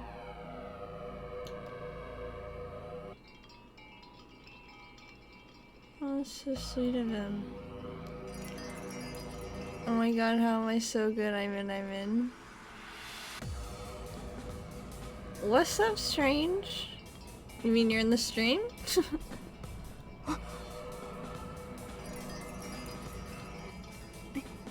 ウィル I'm in the stream, yay! 割 Welcome. とそうでもね Hope you're doing well. くじけるんじゃねえ。尻をつねるぞと言ったはずだ。ごめんなさい本当にごめんなさい。でも私はあの日あそこで殺される運命だった。そうだな。人は誰だって最後には死ぬ運命な。その人生は全て無意味なのか。違うだろ。人生の意味も価値も人生そのものすらも Yep. 人が自分で描くんだ。押し付けられた運命が何だって。 What's interesting though is even if you personally decide that your life isn't worth a lot, other people might disagree and think that your life was meaningful and worth stuff. So even if you, you know, you never know, everyone's life is worth something to someone. 受け入れるな。 Has 世 meaning. 界はお前が紡げ。自らで。ウィルあなたの左腕。ああ、忘れてきちまった。取りに帰るのも億劫だ。 There were rips all over Will's body. Also, his left arm had been brutally torn off from the elbow. His clothes were in tatters and he looked like a blood-stained scarecrow. Then Leon noticed, though this place had once felt like a sea filled with stars both above and below them, the stars had now gathered and were surrounding them. There was a huge number of stars all glaring at the two of them. Will was holding Leon with one arm. He couldn't take his sword out, however he didn't let go. He was determined to let Leon escape from here, to lead Leon towards the happy tale that Beatrice had dreamed of. Behind the cats whose eyes glowed out of empty darkness, the queen of cats who permitted no miracles appeared. ウィラード、リオンを下ろしなさい。そしたらあなただけは見逃してあげるわ。書面で大法廷に出せ。審議してやるぜ。ウィル私を置いてはいかねえぜ。お前に教えてやる。どうして俺が SSVD をやめるのかを。そういえば私も知らないわ。どうして？クソったるな。お涙ちょうだいのミステリーばっかりに飽きたからだ。ハッピーエンド上等。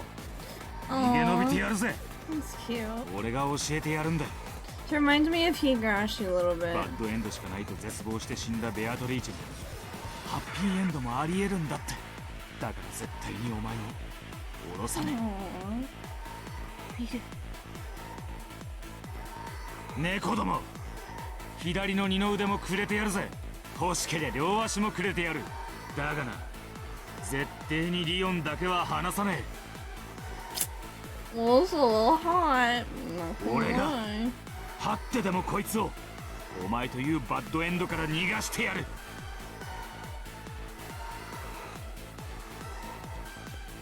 いいの？リオン、ウィルはあんたをかばって死ぬ気よ。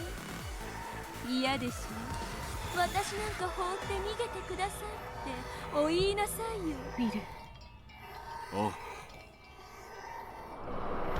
私も離さないでください。逃げ延びます。そしてあなたも。それでいい。 As he said this, Will held Leon tight. というわけだ。あがくぜ、ベルンカステル。私たちは奇跡を諦めない。絶対に奇跡は訪れないと奇跡の魔女が約束したのに、それをさ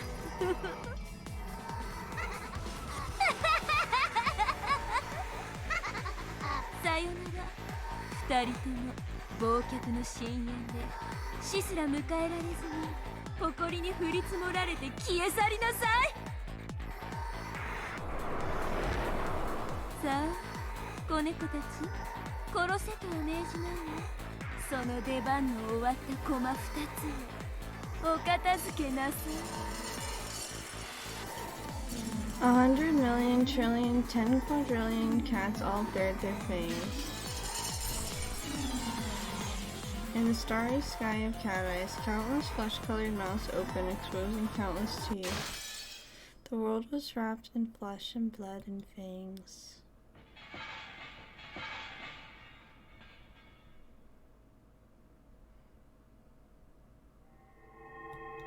Oh, here we go.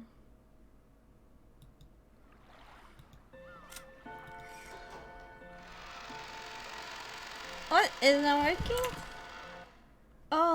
Let me open it. It's because I had to redo my computer, that's why. Sorry. Let me, yeah, it's because of the update thingy. So let me open it, make sure it works.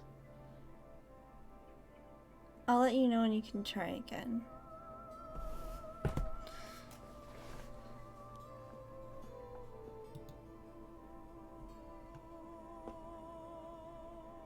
This is nice music while we wait.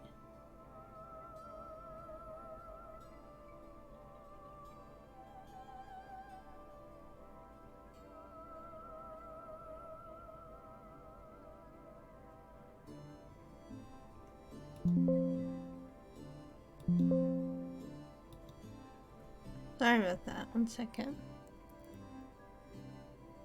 Do do do do do do. In the meantime, I'll read a little. Oh.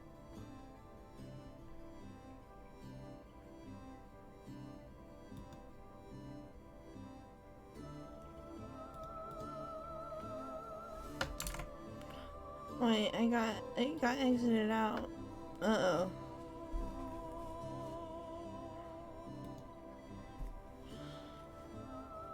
I guess I won't read. Sorry, 1 second. Okay, here we go.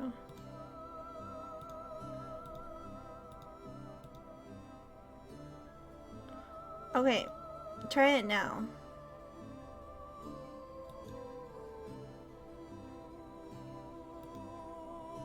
Two white pieces were set on the chessboard. The countless black pieces surrounding them were now just packed together, not even placed on the square. Did I ever doing the explanation video after this?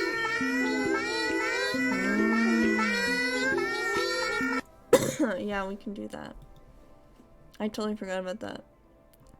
Burncastle tipped the two white pieces over and took them off the board. こんなところでおしまいでいいかしら。 Just feathering, yeah, I knew it. やはりそなたの朗読は耳に馴染むぞ、我が巫女よ。あんたのお望み通り腹渡の内側まで書き出してやった。答え合わせにはこれで十分でしょ。実に満足しているぞ。そなたが明かした答えを鍵に、これまでの物語を遡り、まるで宝石箱のような密室の数々を一つずつ鍵を得ることは楽しい。そしてその鍵で個々を開いていくことはもっと楽しい。ご苦労であった我が巫女よ。これより先は私一人でゆっくりと思考を楽しみたい。もう十分であるぞ。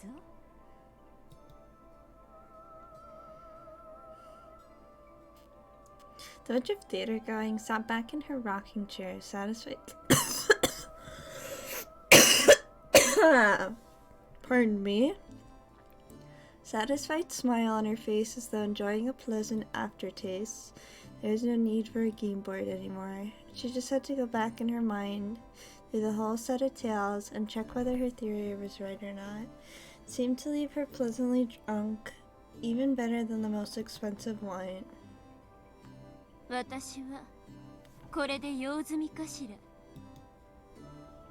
ご苦労であった我が巫女よ。その任を解く。私は再び眠りにつく。この心地よきまどろみを数百年にわたって楽しみたい。そして私が再び飽き、そなたは私を楽しませるためにまた新しい物語を見つけてくるのだ。Is this supposed to be like Rika's mommy? Because I'm thinking, how did Rika get in this situation where she has to be a Miko? Because we know she's a witch. She's always been a witch. それまでの数百年のひととき、See. そなたの自由を許す。あっぱれであったぞ、ベルンカステル。かわいい、かわいい。Yeah, I see why they're an 8 later. Oh, interesting. 知ったことじゃないわ。勝手に干からびて死になさいよ。I figure there's gotta be some reason why everyone loves Burn Castle so much. じゃあね、未来永劫さようなら。数百年ごときをそなたは未来永劫と呼ぶというのか？ There's gotta be a reason why Merc kins her. Because Merc's not just evil. Feathering consciousness slowly faded away.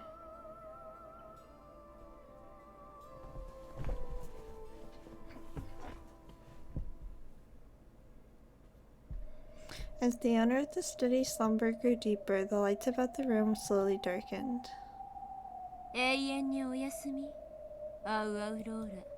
このゲーム版はあんたにはもう私がもらっていくわ。Brandcastle reached out towards Beatrice's game board, which lay on the table in front of Feathering's rocking chair, and tapped it twice.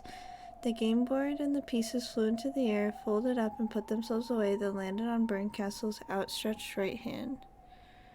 For me, it's not anything. I just love her voice and how cool she is. We all love some good evil witches. Also, I love Rika. I like Rika too, but 私、まだ全然ゲームマスタ I ーをやっ guess ていないの seeing よ。 people who are just mean makes me sad. 私はベアとの葬儀をやっただけ。そして腹渡を引きずり出しただけ。まだ何にもやっちゃいない。Burncastle smiled, twisted evilly. Then the game board floated up once again, and the world unfolded itself above Burncastle's palm.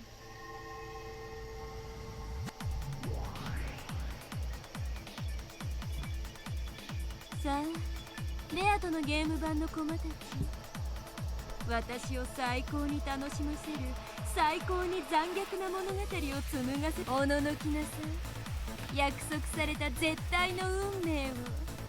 奇跡の魔女ベルンカステルの名において、そしてベアとのゲームの最後のゲームマスターとして That's why you don't have to like her at all. I mean, I still love Lambda more. I guess what I find sad is that Burncastle's doing exactly, or not, yeah, she's doing exactly what was happening to Rika for hundreds of years. Rika was breaking and becoming horrible when she had to go through hundreds of watching her friends die over and over. And it's just sad that she kind of lost sight of that and is doing that now to other people. ただ宣言するだけじゃつまらないよね。 Like, maybe she's so hurt and thinks no one acknowledges it, so she's like pushing it onto other people so they understand, maybe. But that's still sad. ベアとのゲームにのっとって赤き真実で宣言してやった方がいいかしら。それがいいんじゃない？まだ甘い夢を見てる魔女どももいるみたいだし。あらあら、いたの？いるわよね。私のいるところならどこへでも。言ってやりなさいよ、甘い夢見てる魔女どもに。 She's the Rika that couldn't move on and her mind got imprisoned by despair that no miracle will happen.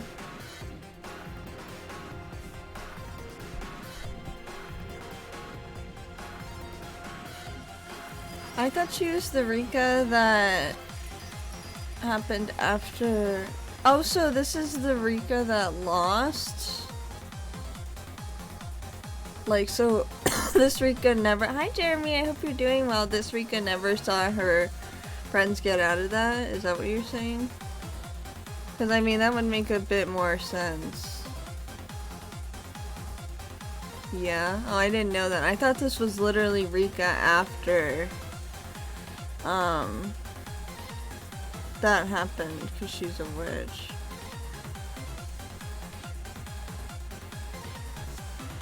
Whoa, that's very sad.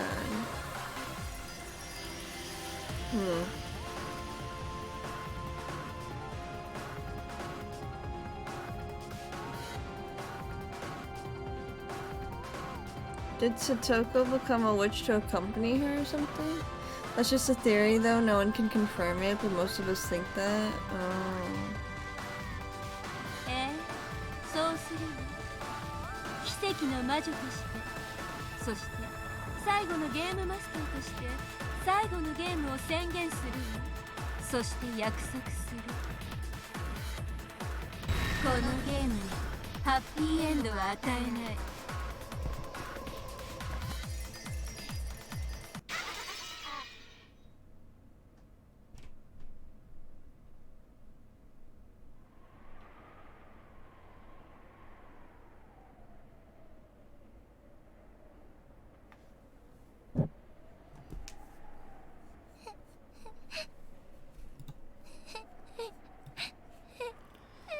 Single girl was crying in a desolate, quiet chapel.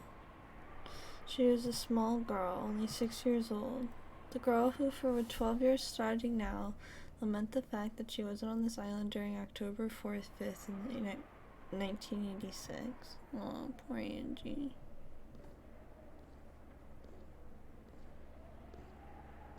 Then, a single man appeared. The man noticed the girl, walked up to her quietly, trying not to scare her, put his arms gently around her shoulders. お兄ちゃん。探したぞ、エンジェ。 The girl jumped into her big brother's chest and started crying again. どうした？何をそんなに悲しんでいるんだ？今日クラスの子にいじめられたの。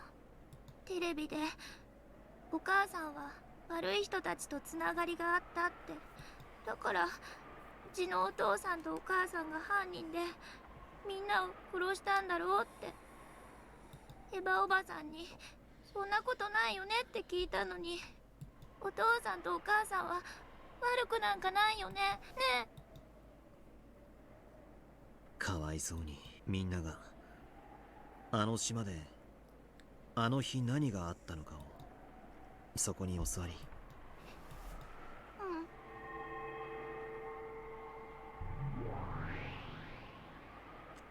When the man pointed to the floor, a cloud of gold butterflies gathered there and created a chair. The girl obediently sat お down on 兄 it. ちゃんは知ってるよね。お父さんとお母さんは悪い人じゃないって知ってるよね。 It's not appropriate bullying. ああ、もちろんだとも。誰も悪い人なんかいないって。じゃあ教えて、あの日何があったの？ロケン島で何があったの？いいとも。話してあげるよ。あの日あの島で何があったのか。それは怖い話。まさか。それはとんでもない。それはどんな話？聞いたエンジェが自分で決めるといい。決して辛い話じゃないんだよ。だからお聞き。うん、バトラお兄ちゃん。あの日お兄ちゃんたちは六軒島へ行ったんだよ。とても大勢でね。大事な親族会議があることになってたんだ。まずはどこから話したものかな。これがエンジェに捧げる最後のゲーム。お聞き、エンジェ。あの日、六軒島で何があったのか。And we talked about Angie's situation in the future in terms of like that Ava dies in most of the question arcs.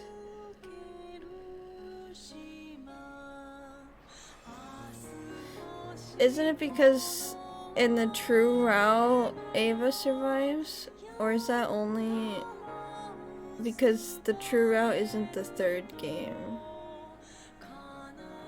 Because Angie doesn't go to Rokkenjima in any game. But yeah, I wonder what happens if Ava... No, you got it. Yeah. Ava just happens to live in two routes. In the true route and the third one. But in the third one she killed everyone, and in this one it was different.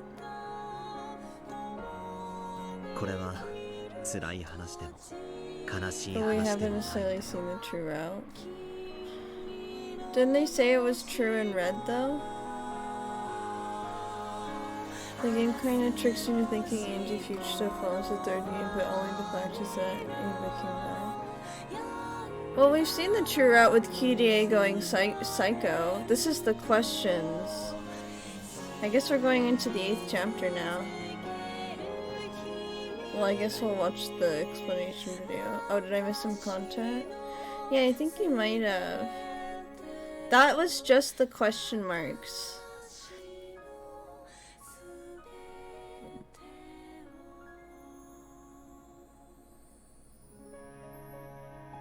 Yeah, sorry about that, Jeremy. Now I think we're on the same page, though. Cool, so that's already answered. Yeah.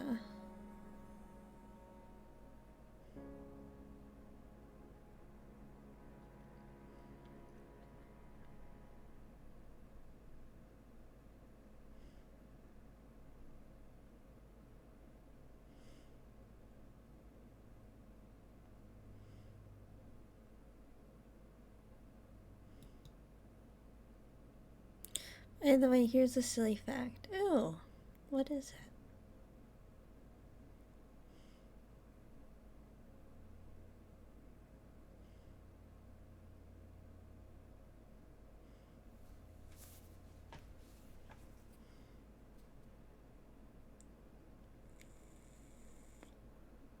Pion. Ryoga nyo bit kana.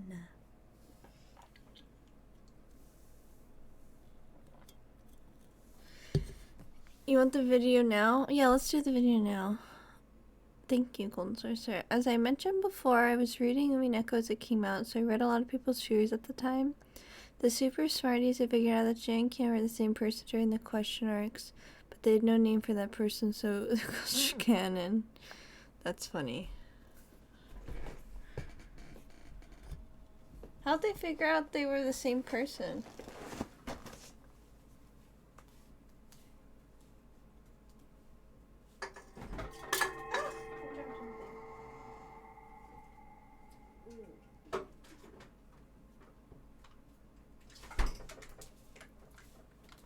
Guys, I get these little kids food things. They're like little snack packs, but they're so good. It comes with apples, cheese, and goldfish. So it's like, I'm eating fruit, I'm so healthy. But it's so yummy, eating them together.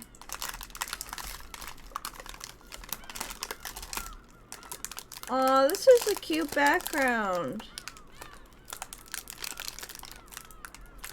Oh wow, what is this video? This is a...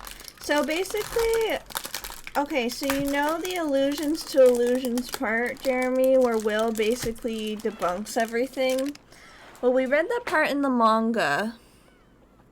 But even then, I was still a little confused, so I wanted to watch an explanation video just in case before we started chapter 8. Let me click this video first.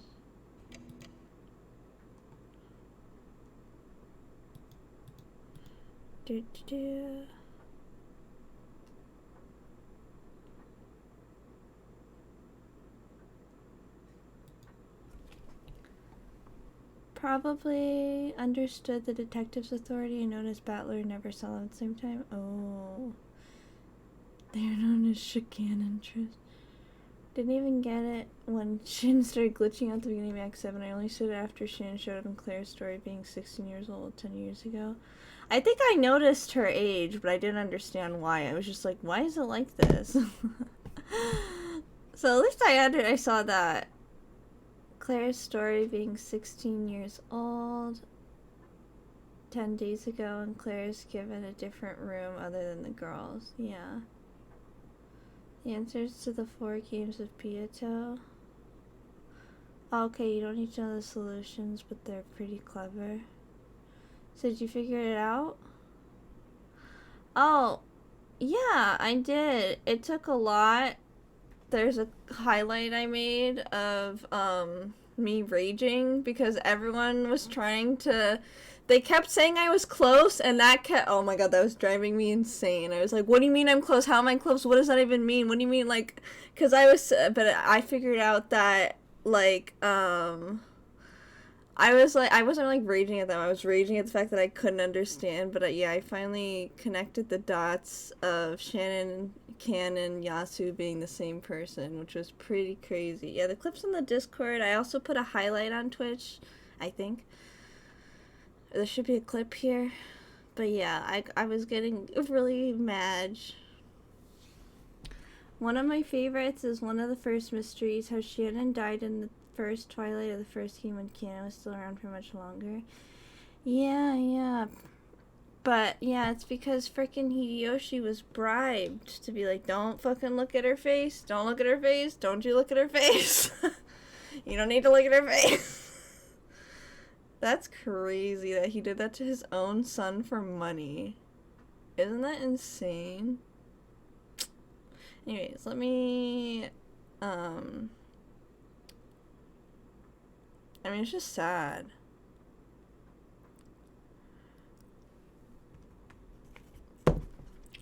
I mean, it's George, so get fucked.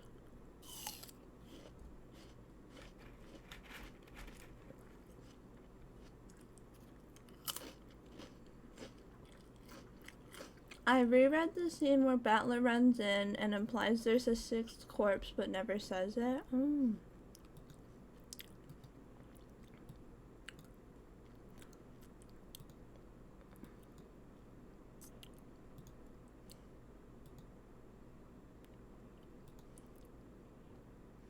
Okay, ready, guys?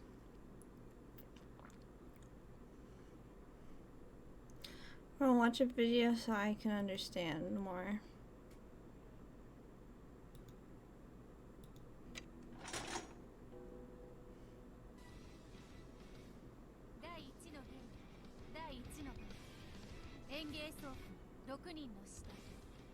After a long evening of watching the would-be heirs to the Ushinomiya fortune squabble over who gets control of Kinzo's massive inheritance, the children, that is, Battler, Jessica, George, and Maria, return to the guest house, leaving the adults to continue bickering well into the wee hours of the morning.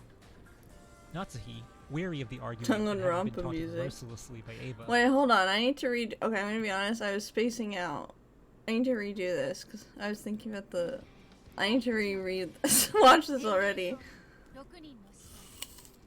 After a long evening of watching the would-be heirs to the Ushinomiya fortune squabble over who gets control of Kinzo's massive inheritance, the children, that is, Battler, Jessica, George, and Maria, return to the guest house, leaving the adults to continue bickering well into the wee hours of the morning. Natsuhi, weary of the arguing and having been taunted mercilessly by Ava, retires to her room for the night, hanging the scorpion charm she received from Jessica from her doorknob before she goes to bed. In the morning, Natsuhi awakens to find her door covered in bloody handprints. At the behest of Kanon, I never read the manga, so I could probably look up for it, yeah. The adults race to the guarded shed, discovering the 7th magic circle of the sun.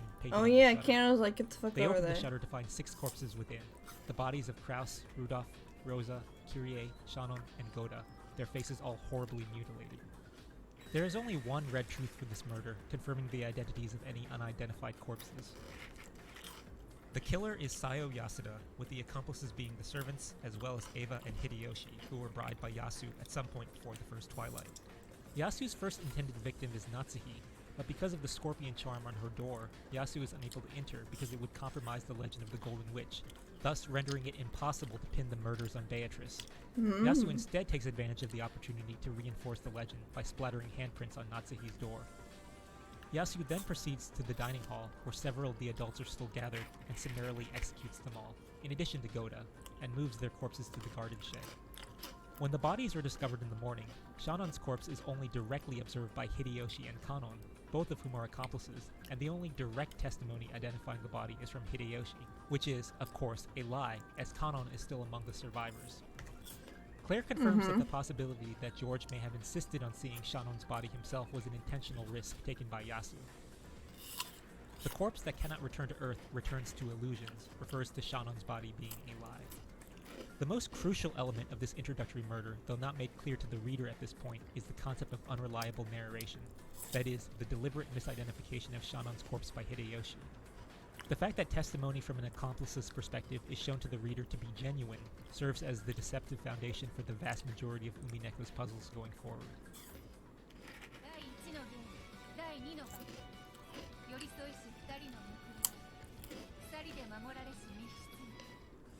After a falling out between Natsuhi and Eva suspecting each other of the Garden Shed massacre, Eva and Hideyoshi return to their guest room until dinner, declaring that they'll be sure to lock the door to ensure their safety. When dinner time rolls around, Eva sends Genji and Kanon to the guest room, whereupon they find it locked, chained in place, with the letter jutting out from beneath the door, and no response. Genji runs off to inform Nanjo and Natsuhi, ordering Kanon to retrieve a bolt cutter to remove the chain. Upon returning only minutes later with Kumasawa, Kanon finds the first magic circle of the moon has inexplicably appeared on the door. Upon cutting the chain and entering, they find Eva and Hideyoshi dead, with stakes driven into their foreheads.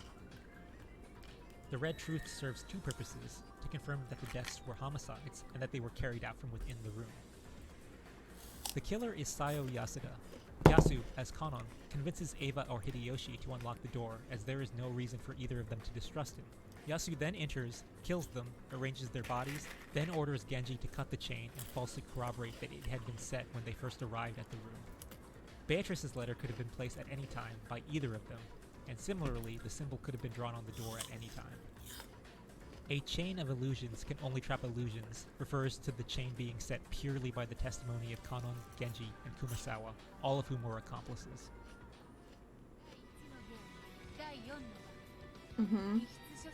Making sense to me so far. This one is fairly self-explanatory, as in episode 5, Kinzo is confirmed to have been dead long before the events of the Rokenjima conference, with his body preserved in the mansion. He is only seen to be alive in the eyes of the servants, as well as Natsuhi and Kraus, who are also privy to Kinzo's death. Let the man of illusions go to where he belongs refers to Kinzo being among the dead before the conference even started.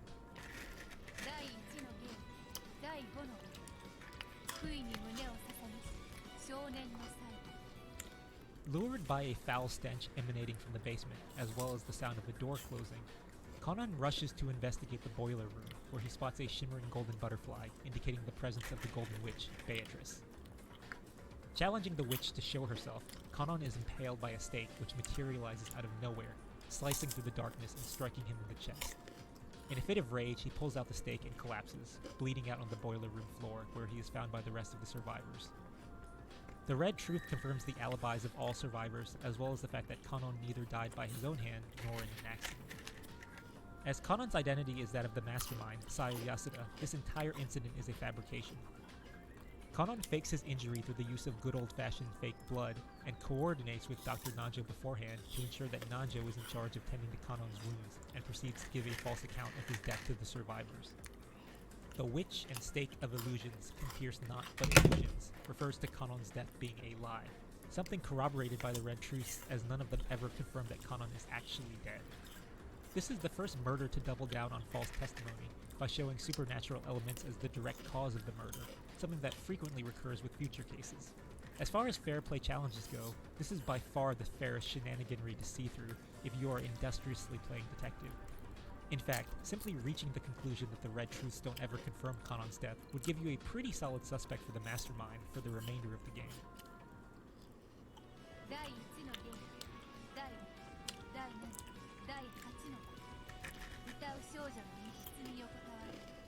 All survivors gather in Kinzo's study, as that is the only room within the mansion the servants' master keys are unable to unlock.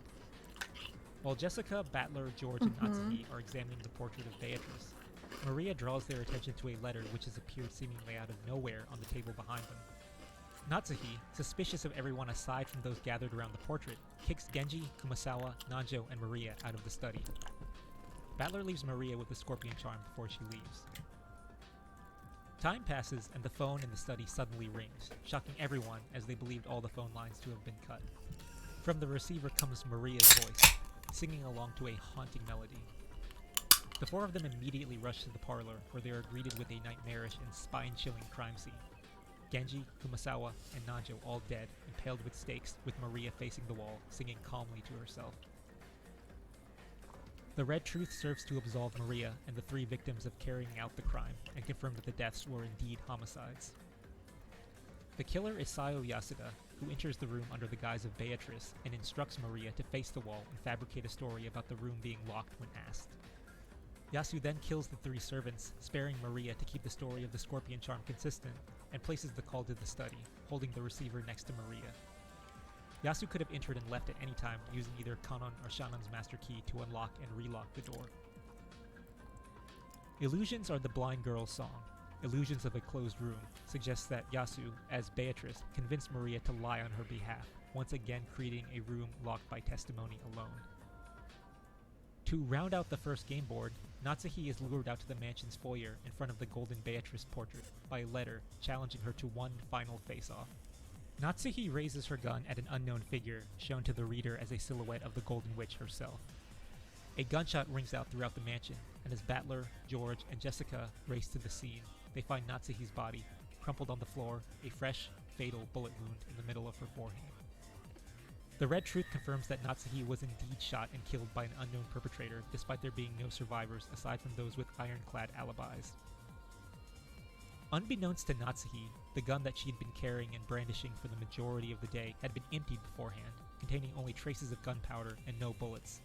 Thus, pulling the trigger only produced a harmless puff of gunpowder. Of course, the one who had ensured Natsuki's gun was emptied, and the wielder of the actual firearm that buried a bullet in Natsuki's forehead, is the mastermind, Sayo Yasuda.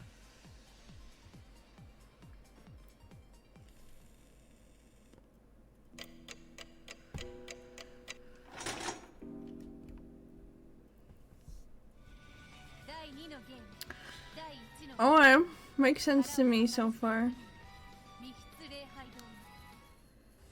Beatrice appears in the flesh for the first time, witnessed by Maria and Rosa in the Rose Garden. She gives Maria a sealed envelope, which is eventually passed on to Rosa, and retires to the guest room, where she is witnessed by Kyrie as she is being escorted. Later in the evening, once all the children have turned in for the night, this flesh and blood Beatrice gathers all adults in the chapel, likely using gold ingots from the vault as both a lure and as proof of her identity as the current heir to Apple. Wait, hold on. Likely using gold and have turned in for the night. Oh, okay, This okay, flesh and sorry. blood Beatrice I just wanted gathers to all make. adults in the I read chapel, what you were likely saying. using gold ingots from the vault as both a lure and as proof of her identity as the current heir to Kinzo's fortune. The adults are last seen unanimously acknowledging her status as the Golden Witch.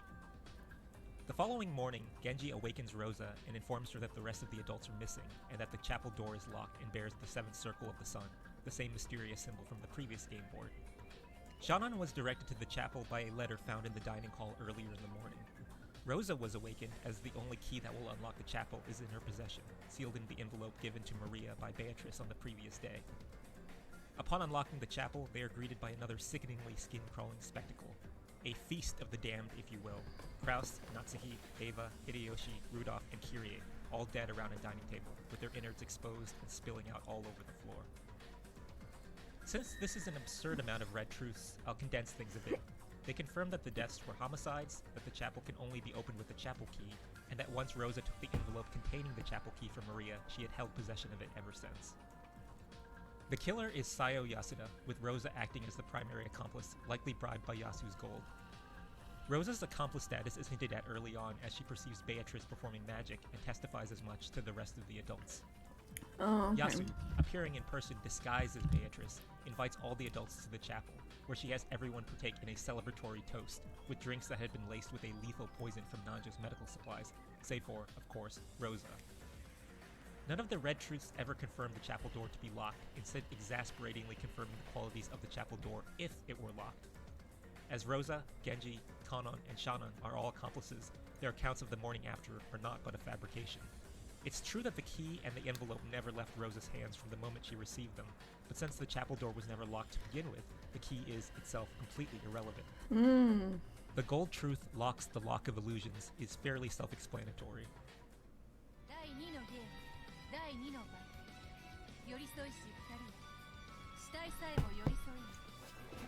Flying into a rage after witnessing the gruesome aftermath of her parents' murder, Jessica attempts to confront Beatrice face to face, only to find the guest room locked and the witch nowhere to be found.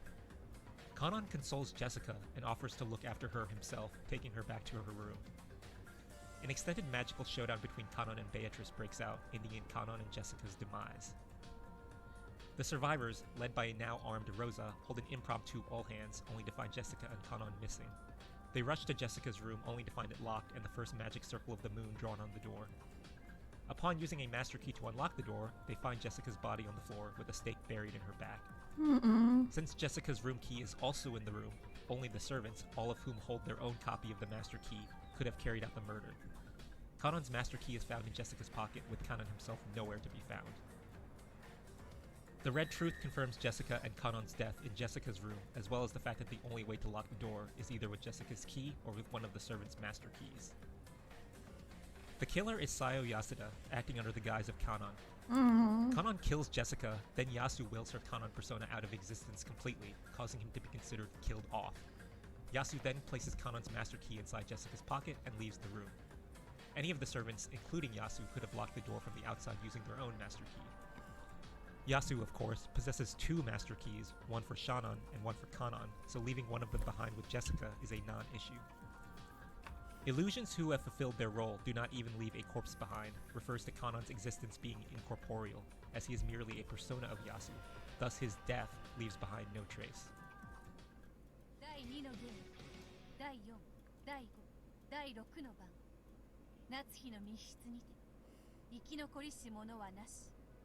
George, Shannon, and Goda visit the chapel to retrieve the key to Natsuhi's room from her corpse to search for anything that might be able to vanquish the Golden Witch.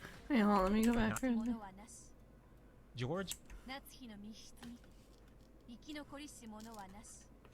George, Shannon, and Goda visit the chapel to retrieve the key to Natsuhi's room from her corpse to search for anything that might be able to vanquish the Golden Witch. Beatrice suddenly appears in a swarm of golden butterflies, chasing all of them back to Natsuhi's room, where another supernatural skirmish breaks out. Meanwhile, Rosa, Maria, and Battler, who have holed up in the parlor, are summoned by Genji. As they wonder where everyone else has disappeared to, Genji informs them that the remainder of the group left to search Natsuhi's room. The door to Natsuhi's room is found covered in blood, and inside are the bodies of George, Shannon, and Goda. The Red Truth serves to confirm that Natsuhi's room was indeed a locked room, and that Rosa had been in possession of all the servants' master keys the entire time. The killer is Sayo Yasuda, this time under the guise of Shannon. Goda, George, and Shannon make their way, key in hand, from the chapel to Natsuhi's room. Once inside, Shannon kills both Goda and George, smears blood on the outside of the door, locks it from the inside, then orchestrates her own death. She starts by placing a stake on the dresser next to where her body would collapse, making it seem as if she had been impaled like Goda and George, but that the stake had fallen out on its own. Then rigs a mechanism whereby after the gun fires to kill her, it is propelled behind the dresser, out of sight, by the force of the recoil. As the survivors are thoroughly rattled, I'm sure this she point, really no one did bothers kill to search herself. for a weapon hidden in the room. No one would dispute that a coffin is a closed room, implies that Shannon was the killer, locking the door from the inside before orchestrating her own demise.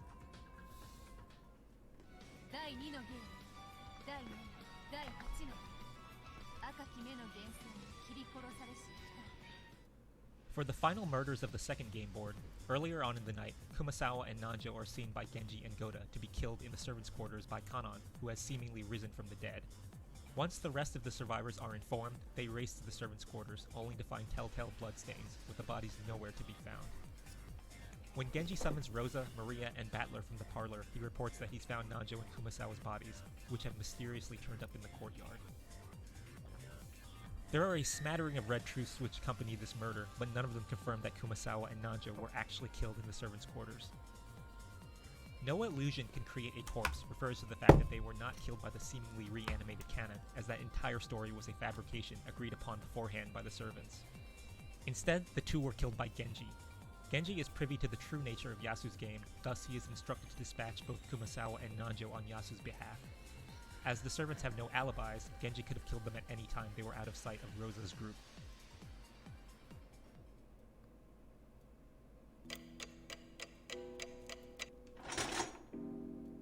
That's it? I guess... Thus instead, the two were killed by her story was a... Genji is privy to the true nature of Yasu's game, thus he is instructed to dispatch both Kumasawa and Nanjo on Yasu's behalf. As the servants have no alibi...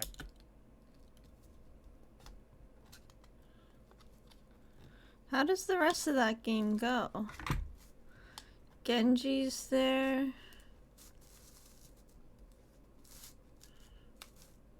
I don't remember.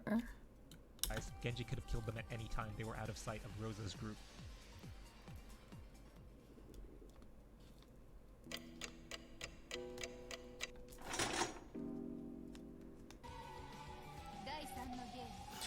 Alright, this one I understood more.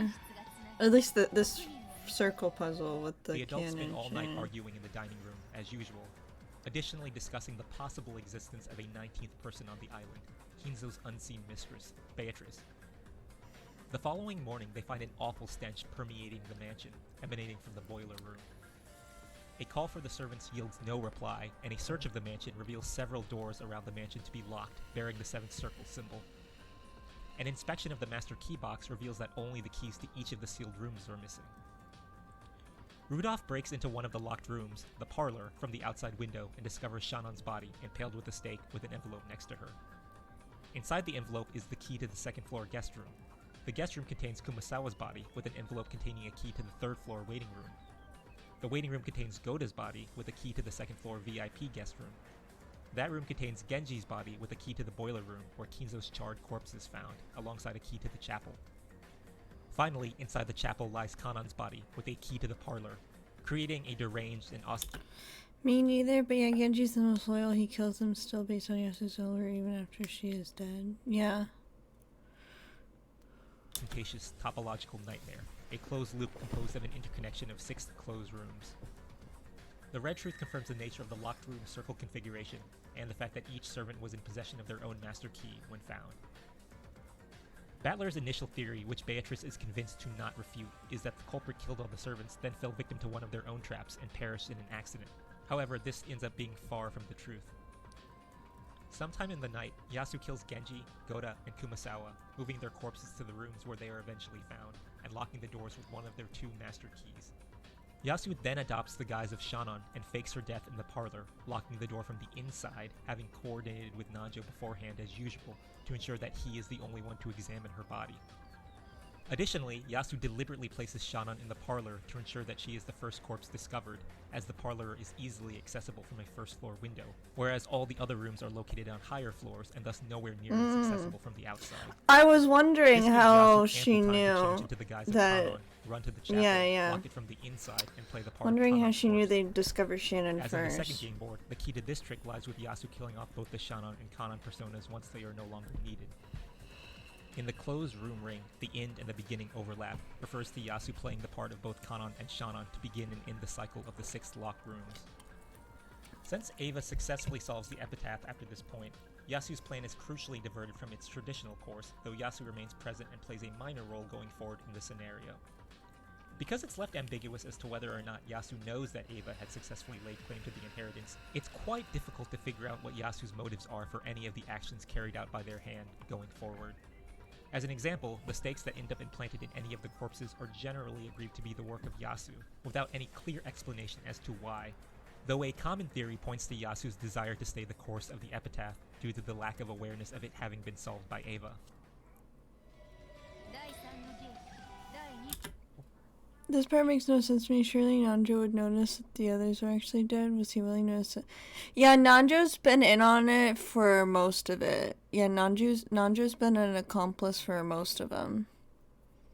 He's always been able to be bought. We know. What about same with Kumasawa? Kumasawa and Genji have always been on Yasu's side. And they're willing to, and they get killed by them a lot too. Is that the Beatrice's games? Yeah.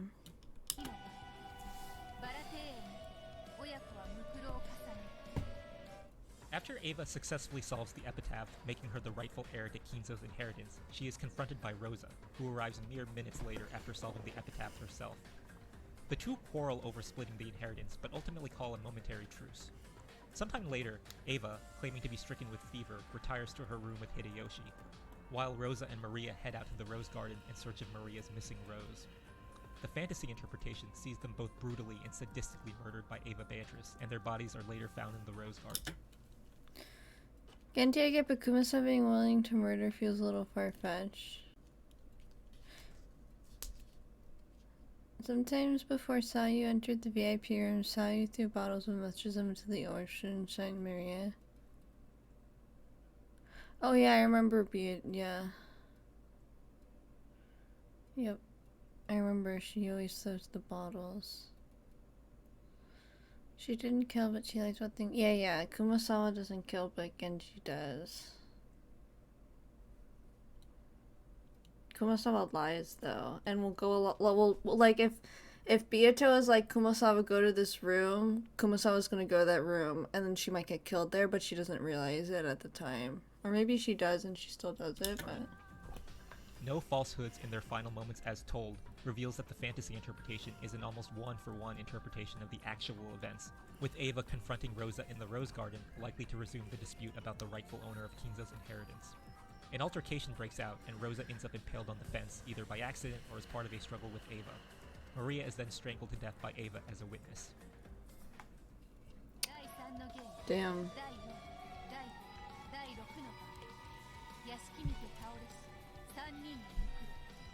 Kyrie, Rudolph, and Hideyoshi voluntarily Right, I remember this. For food. Free food for the survivors.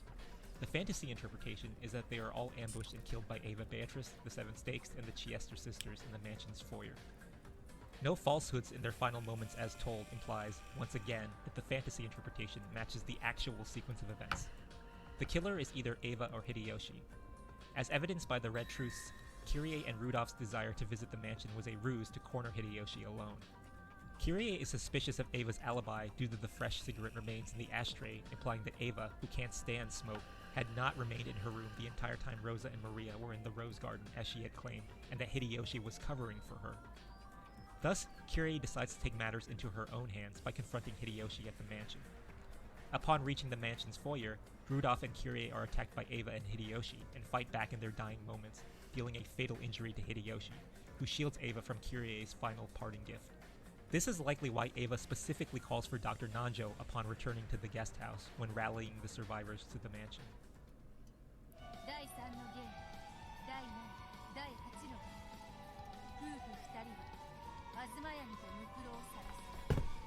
Battler, Jessica, Nanjo, and Ava leave the safety of the guest house.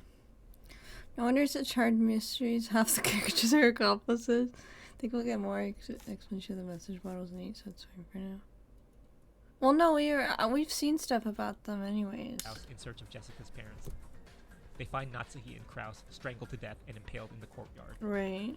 The obvious culprit wields a mutable blade, implies that the killer is the most obvious suspect, Ava. Before Ava returns to her room for the evening, she goes to the kitchen to brew some coffee for herself and offers to prepare some for Kraus and Natsuhi.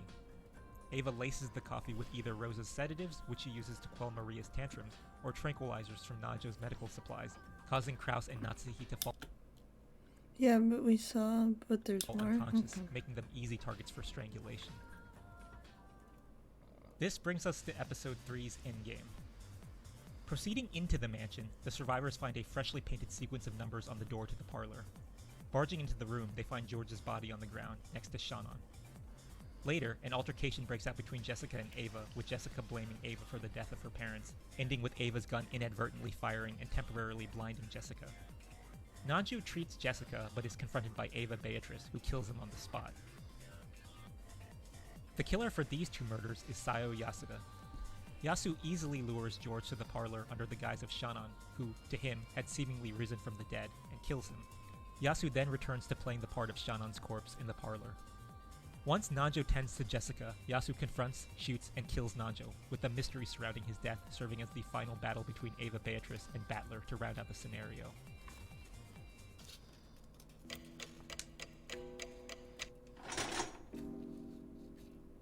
The final episode of the Question Arcs is a doozy, as the majority of it centers on a seemingly interminable sequence of otherworldly events involving Gop, the Ghost Servants, the Chiester sisters, Ronave, Vergilia, you name it, and witnessed by almost everyone on the island, thus making it extremely difficult for the reader to deny the involvement of supernatural beings. The reality is, however, that most of what is shown to the reader is a complete falsification, thus making it very difficult to piece together the overall trajectory of events that take place, as Battler only ever happens upon the grisly aftermath of the massacre, discovering the bodies of his relatives scattered all over the estate as he wearily wanders the grounds and through the mansion itself. Kinzo appears to all the adults in the dining hall on the first night. He summons the Chiester sisters who execute Rudolph, Ava, Rosa, Natsuhi, Hideyoshi, and Genji on the spot. The truth is that Yasu buys the cooperation of, at the minimum, Kraus and Kyrie. The manga states that everyone besides Battler was bribed by Yasu, but considering that most of the adults meet their demise during the first twilight anyway, it doesn't end up making too much of a difference. In reality, the victims were called to gather, and Yasu simply executes them where they sit with the help of Genji.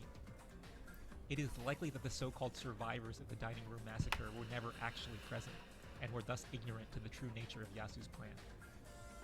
Everything that transpires from this point forward, such as the imprisonment of the servants... Wait a minute.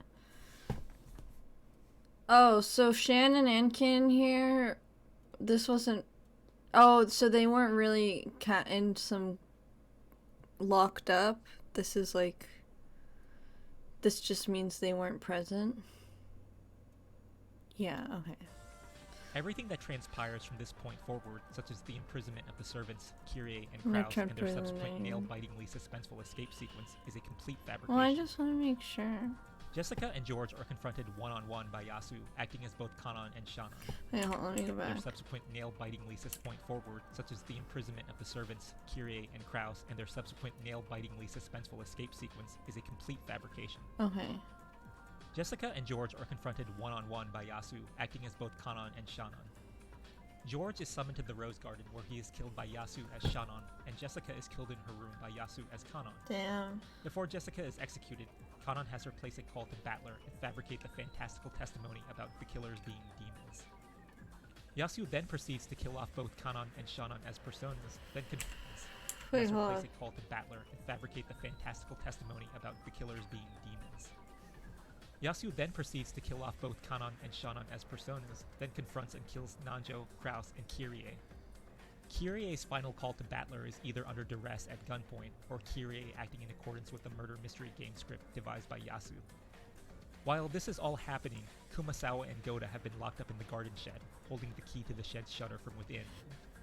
At some point, Yasu approaches the garden shed and asks for the key from Goda through the same window that Battler handed Goda the key in the first place. Yasu unlocks the shed, shoots them both, hangs their bodies, and locks the shutter. The key that Yasu leaves in Goda's pocket is fake, a random key with the garden shed tag on it. Finally, Yasu poisons Maria, likely under the guise of Beatrice, as she can pretty much convince Maria to do anything when appearing as the Golden Witch. Yasu then burns the already dead Kinzo's corpse in the furnace as always, adopts the appearance of Shannon, and stages Shannon's corpse in a manner similar to episode 2, having placed a stake on the ground next to where she would collapse, and threading the barrel of the gun through one of the narrow openings of the grate of the well, such that it would drop inside once her hand went limp after pulling the trigger. Jeez, she just always kills herself. The same story beforehand, as well as all three of Willard's truths, point to the whole of episode 4 being one big charade, with everyone playing an assigned role as they were slowly picked off one by one by the mastermind, Sayo Yasuda.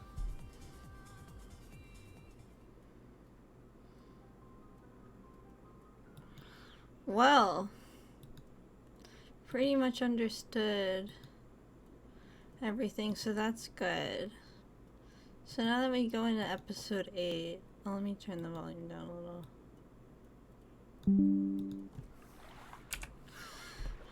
It should be all good. Super duper interesting, yeah, for sure. Oh.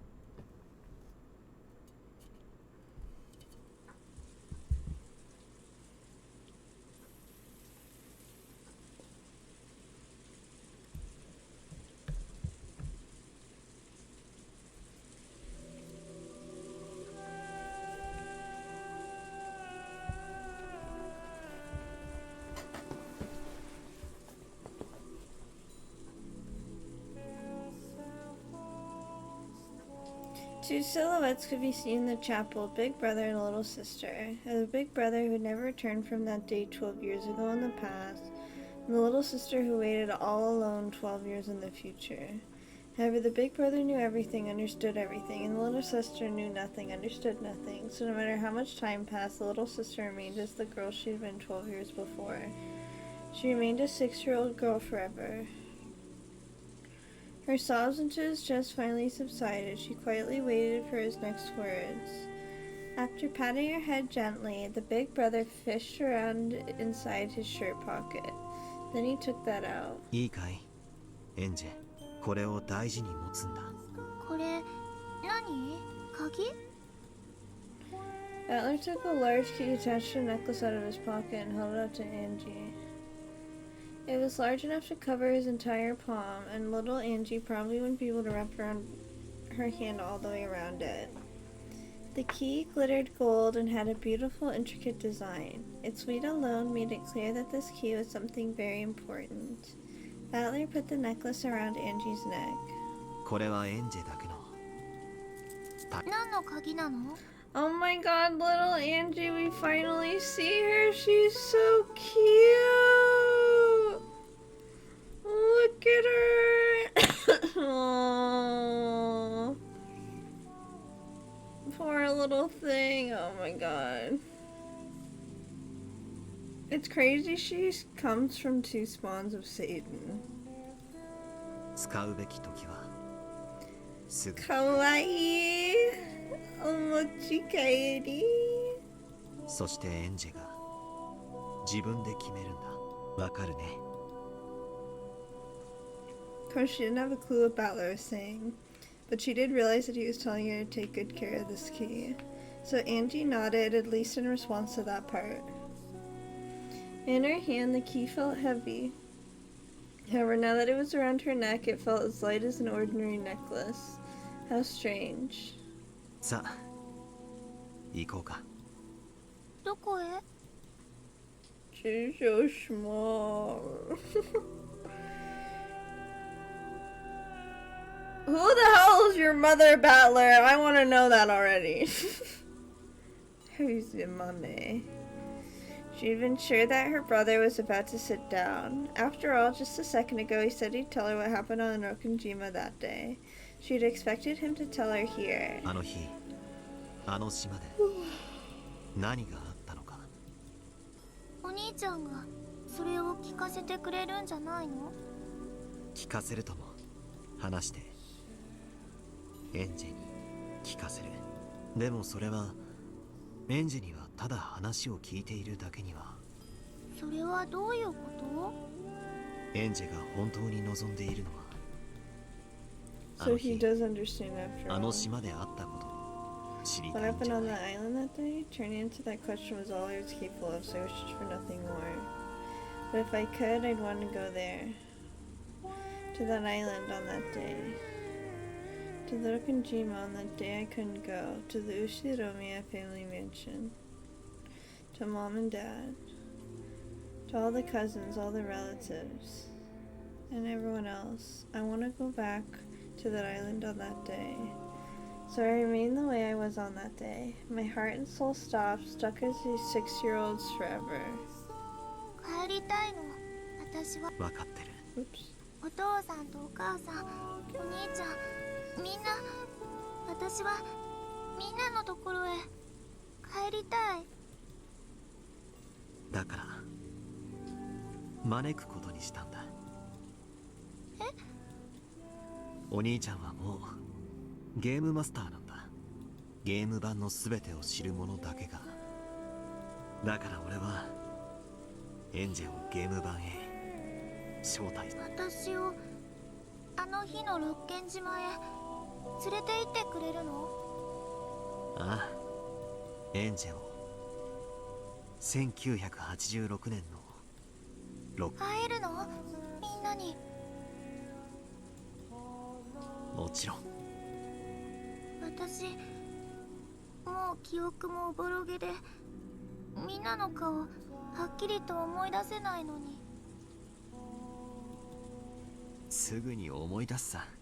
そしてエンジェにとっては俺たちにとってはみんな歓迎する12年の遠い未来からようやく帰ってきたエンジェを。私はいつまでもそこにいられるの？ This way I can be with everyone forever. This is the goal that I'm supposed to reach. エンジェ、よくお聞き。But Battler spoke in an admonishing tone, as though warning me that this was a dream that wouldn't be 六軒 granted. 島の親族会議は一泊で終わる。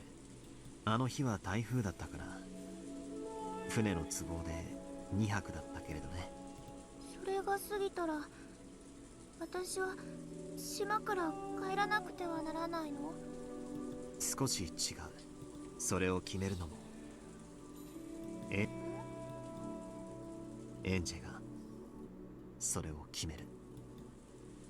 I understand, of course. I don't exist on that island that day. It's a miracle just to be invited there like this.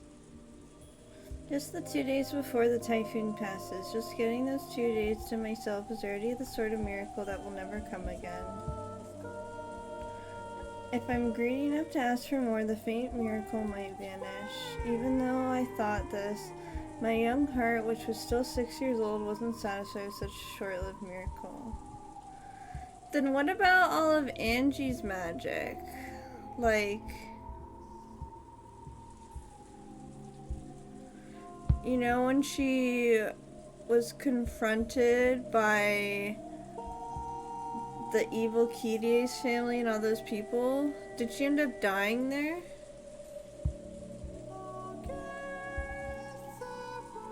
Because Amakusa was a traitor, right? Amakusa got paid off not to notice, right?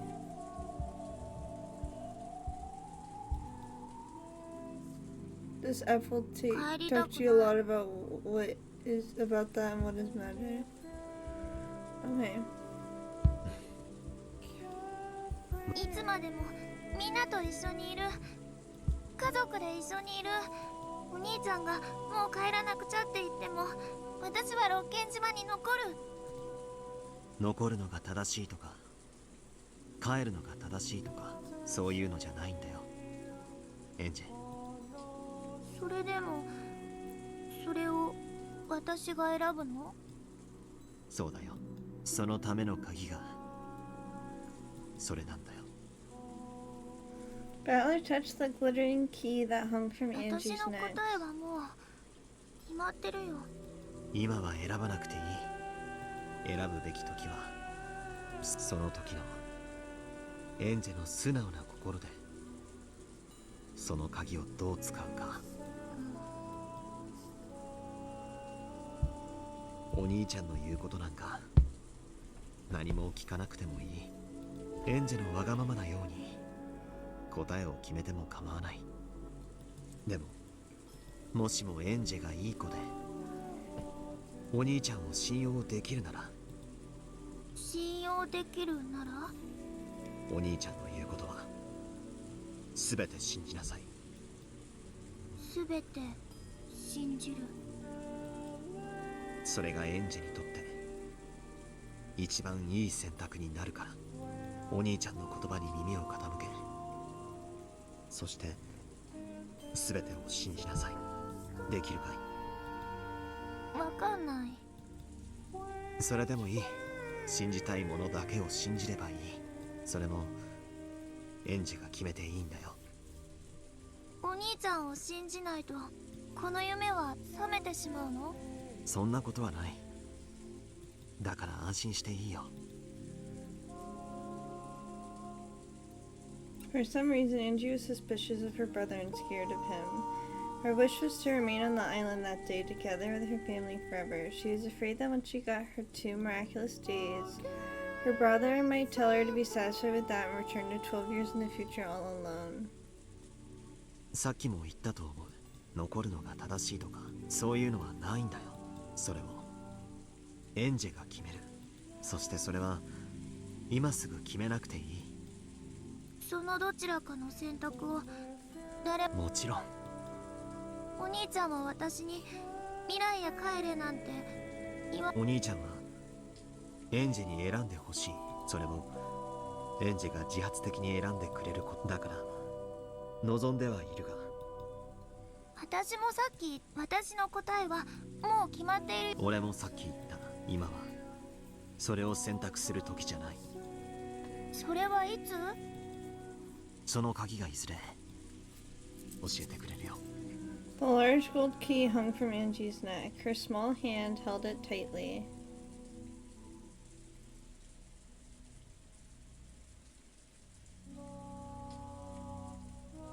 At that moment, she noticed a book lying on the chapel's altar. The book had a lock on it and was sealed so that it could not be read without a key. Angie looked between the key at her chest and the book on the altar. あの本はこの鍵で開くの？あの本はダメだ。His sudden, forceful response made Angie flinch. Battler, realizing he had scared Angie, softened his expression. さあ、行こう。1986年10月4日に。Battler held out his hand and Angie gripped it tightly. Then they started walking. What was that about? Was that the tale he left for Beatrice or something? Oh, that's cute. Brilliant light lay beyond the chapel's door. That blinding light peeked through the cracks around the door. If anything, we know Battler loved Angie. The brother and sister began to walk through the other side.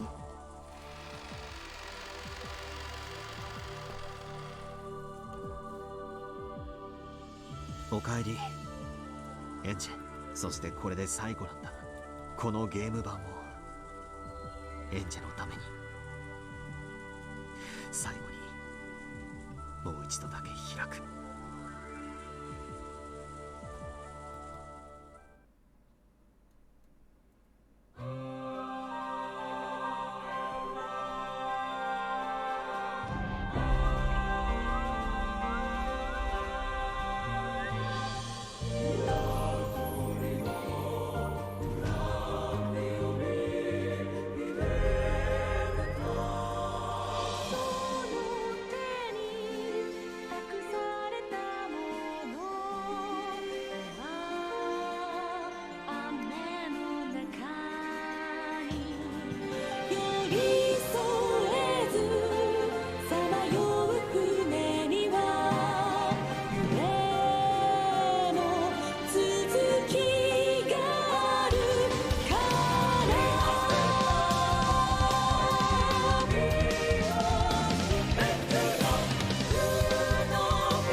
Wait, so then what were all the battles between Beato and Battler and like Delaner and stuff? Like, what was that? Until chapter 7, I thought the baby from 19 years ago was a mysterious person X who held a grudge against Natsuki and did it all for Battler's sake, and I was kinda right, just wasn't an extra person that was hiding it on the island.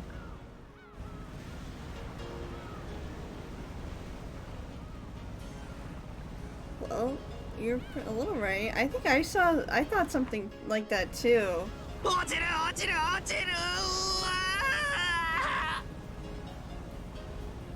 Once again, Captain Kawabate's ferry boat on Dokonjima cut across the sea in perfect form. Yes! The tale of October 4th, 1986 always began with Battler screams. This time one thing was different. There was another yell alongside Battler's. Battler's screaming. The other was laughing. I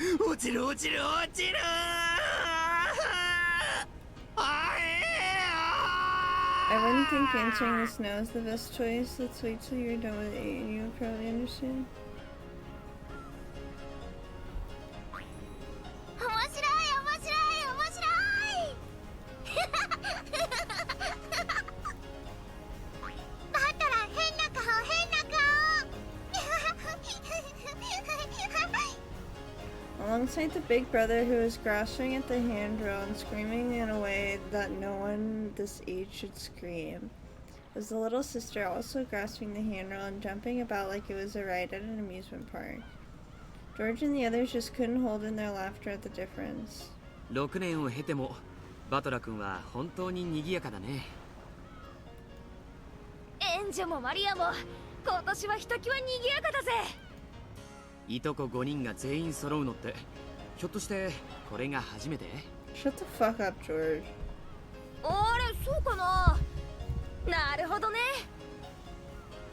Jessica, baby girl, I'm so sorry you fell in love with a psychopath. 今年はこれまでになく最高に賑やかってわけだ。ジョージの兄貴、これ早すぎねえか。頼むよ、船の人に言ってスピードを下げてもらってくれ。こんなので早すぎなんてバトラ情けないバトラ情けない。エンジェもっと早いのがいい。もっともっとこれ以上早くなったらお兄ちゃん船から落ちちゃうぞ。いいのか、落ちて。落ちるShut up, George. 多数決の結果バトラ君の速度を下げるという提案は却下みてえだぜ。ほらほらお兄ちゃん落ちちゃうよ落ちちゃうよ怖がりのバトラはくすぐりの刑だよせやめろマリア。エンジェもやめろ。ラメーよかった。エンジェの体調心配だったんだけど。一人だけ留守番じゃ気の毒だしな。無理にでも連れてきてよかったぜ。直前に大きく体調を崩したって聞いてたけれど。 You have no memory of any of this? Oh. それが今朝になったらケロリよ。子供って本当にすごいわ。緊張が体調に出るタイプなんやろな。そういうのはいざ当日を迎えるとケロッと治ることもあるもんや。いとこ5人ではしゃぐのが楽しくて仕方ないんでしょうね。子供たちが楽しそうにしているのを見ているとこっちまで元気になってきますね。 The adults smiled as they watched the children play around. Angie, who had gotten very sick and who everyone had thought would be absent, made the miraculous recovery. Thanks in part to her strong desire to join in, she had come along to the family conference with the others. And so for the first time ever, all 5 cousins were gathered together. October 4th, 1986 became a day like no other.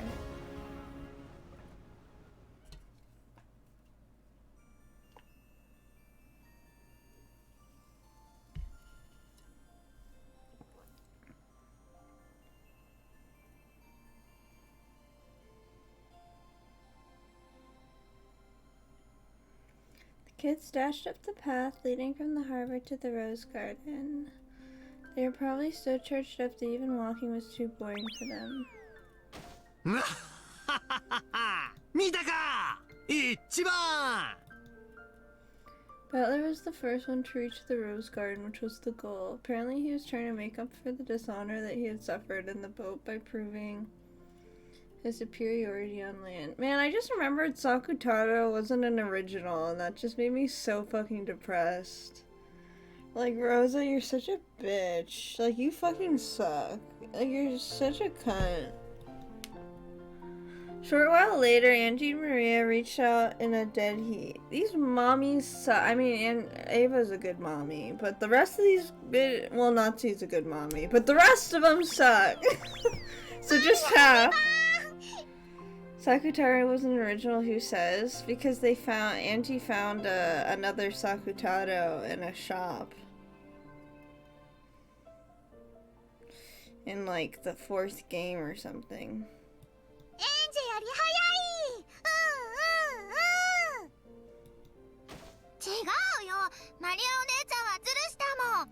I remember that scene, she just knows something in the corner, but that's it.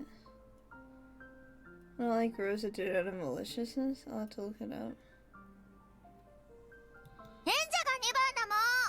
She just wanted Maria to feel special. Oh, now you guys are Rosa defenders all of a sudden? Okay. That's the road y'all want to go down. Go down that road. I don't think you remember how much Rosa resents her. And also Natsu's a good mom. As long as it's her own baby. Yeah.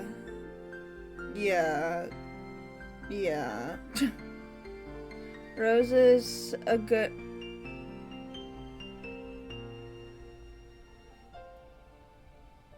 I do not think Rose is a good mom.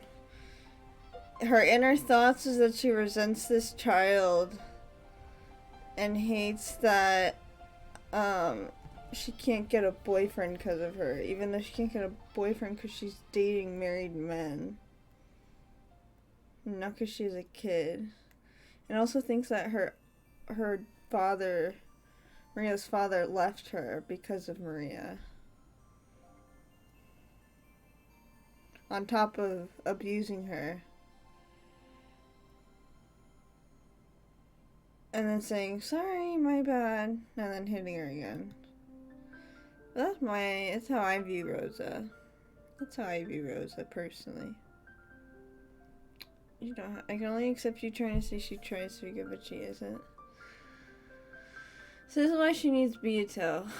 Why she needs Beato in her life, to show her how to be a good person. The 3-year gap between Angie and Maria was large, especially since both of them were growing kids. It was only natural that Maria was faster, but Angie seemed to be complaining about a shoulder bump at the start line. It's a good way to put it, but she just overwhelmingly sucks.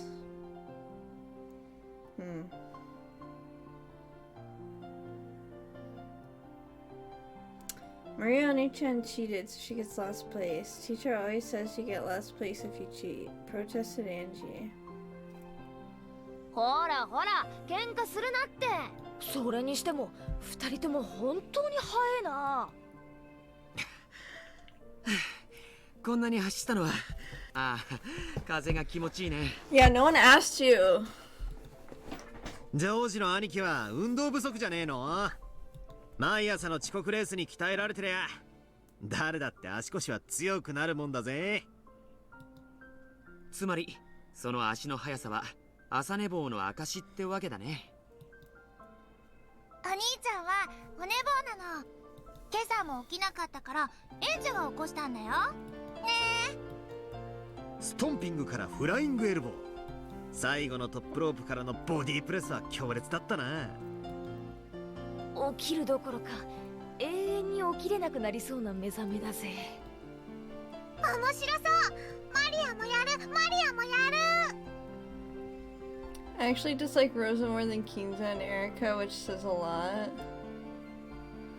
Interesting. I just separate Kinzo as two people in my mind. But even then, at least at the end, Kinzo turned around and was like, man, that was fucked. I gotta repent. You know, and didn't do it again, whereas Rosa does it repeatedly, and then it's like, oh, that man, I feel bad. Fuck, I'm gonna do it again. But at least Kinzo stopped and was like, uh-oh. And then died. Lol. and Erica. I don't know why you guys hate Erica so. I mean, I don't like Erica. But compared to these bitches, Erica's just a funny little twerp. Like, you know what I mean? Like, I feel like I could just push her over and she'd fall so easily. You know what I mean? Like, it'd be really funny too. You know what I mean? Like, I'm just like, and just kind of flick her over. She's just such an intellectual R-word. Oh my god. Yeah, that is crazy that they use that terminology. 今度はマリアお姉ちゃんと一緒に起こすよ。今夜は夜更かしは大概にした方が良さそうだね。She's just annoying too. Oh, though. Oh yeah, no, you can totally hate her. Totally fine. You can hate whoever you want. I was just like, I was just explaining how I feel about her. You know, I want my burn to be cool, not annoying.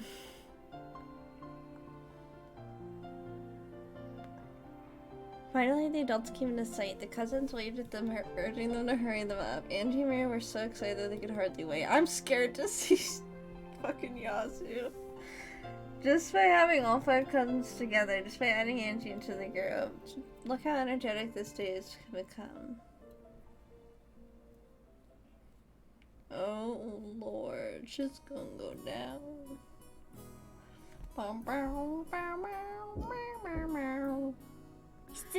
She's jump scare. She's so objectively awful. I love her because she's so easy to hate. Wait, who? Erica or Burncastle? Yeah, Erica. Oh. She's kind of silly. I like how funny it's. Ah! She's scary! Jump scare. Woo! Yeah, you should excuse yourself. You should She's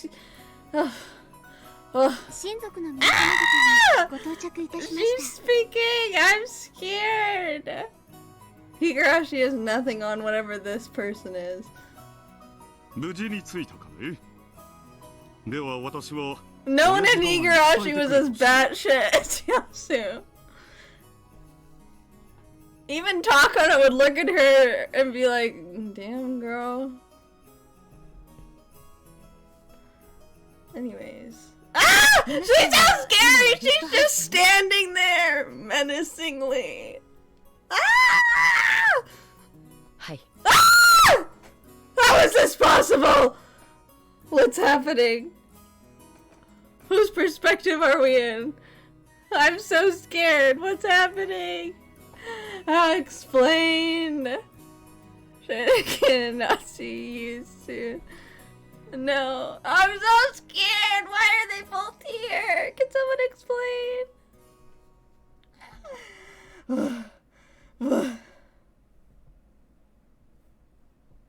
荷物を置かれましたら、こちらへ挨拶に来られるとのことです。I'm so scared. わかりました。カノンは皆さんのご案内を。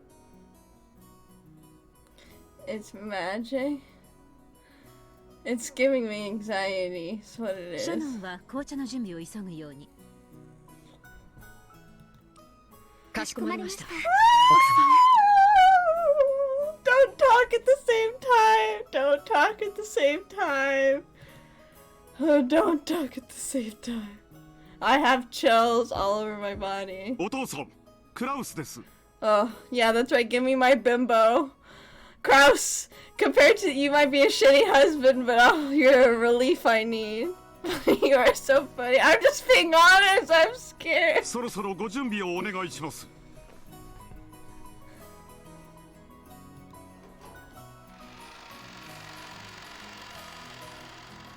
Yeah, there's the greedy little... He's the real witch here. He is low-key a witch. Look at his dead eyes. Ugly. I hate you. Anyways. After Kraus knocked on the door, it opened from the inside. おや、南條先生、親父殿は Isn't Kinzo dead? ご安心を。もう着替えておりますぞ。ただ少し緊張されているようですな。 Kinzo, feel free to die at any point. 誰が緊張しているというのか。 Good gracious. Nanjo's a cutie. No, I hate him. お気に入りの片翼のネクタイピンが見つからぬ。 I guess we're in like fanfic mode. だからいつも夏希に言っているのだ。 But what about the story Byrne was telling? 勝手に物の場所を動かすなと。 Apparently, Kinzo had been running around for some time just because he couldn't decide on a tie and a tie pin. Kinzo, who felt that the dignity of the family head must always be preserved, usually made a big deal about the head's attire being equally dignified. なんとかなりそうですかの。もうしばらく時間をいただけますかな。準備ができたら下へ参りますので。わかりました。南條先生、よろしくお願いします。お父さん。 There's something that Battler wants Angie to see. That's what this is all about. そのネクタイピンでもよく似合っていますよ。そのネクタイピンとは何か。そのとは年に一度しかない親族会議の日であるぞ。妥協など許せんぞ。あのネクタイピンでなくてはダメだ。 Wants to see a psychopath in all its forms. どこだどこだどこだ。 What the 金蔵 hell? さん、その引き出しはさっき調べたでしょうが。 Kinzo, don't try to act cute. We know you've done. それに素晴らしいネクタイピンをいくつもお持ちのはずだ。今日というお日柄に合わせてふさわしいものをセレクトするのもおしゃれの見せ所です。そうであるか。片翼のわしじゃなくてもよいのか。Crouch watched Nanjo calm Kinzo down. He started finding it hard to believe that this doctor wasn't his own mother. Well, it was always like this. He always makes a fuss when no one's looking, but when the time comes, he makes his decision with pride. After asking Nanjo to come down to lunch by the latest, Crouch snuck out of the study.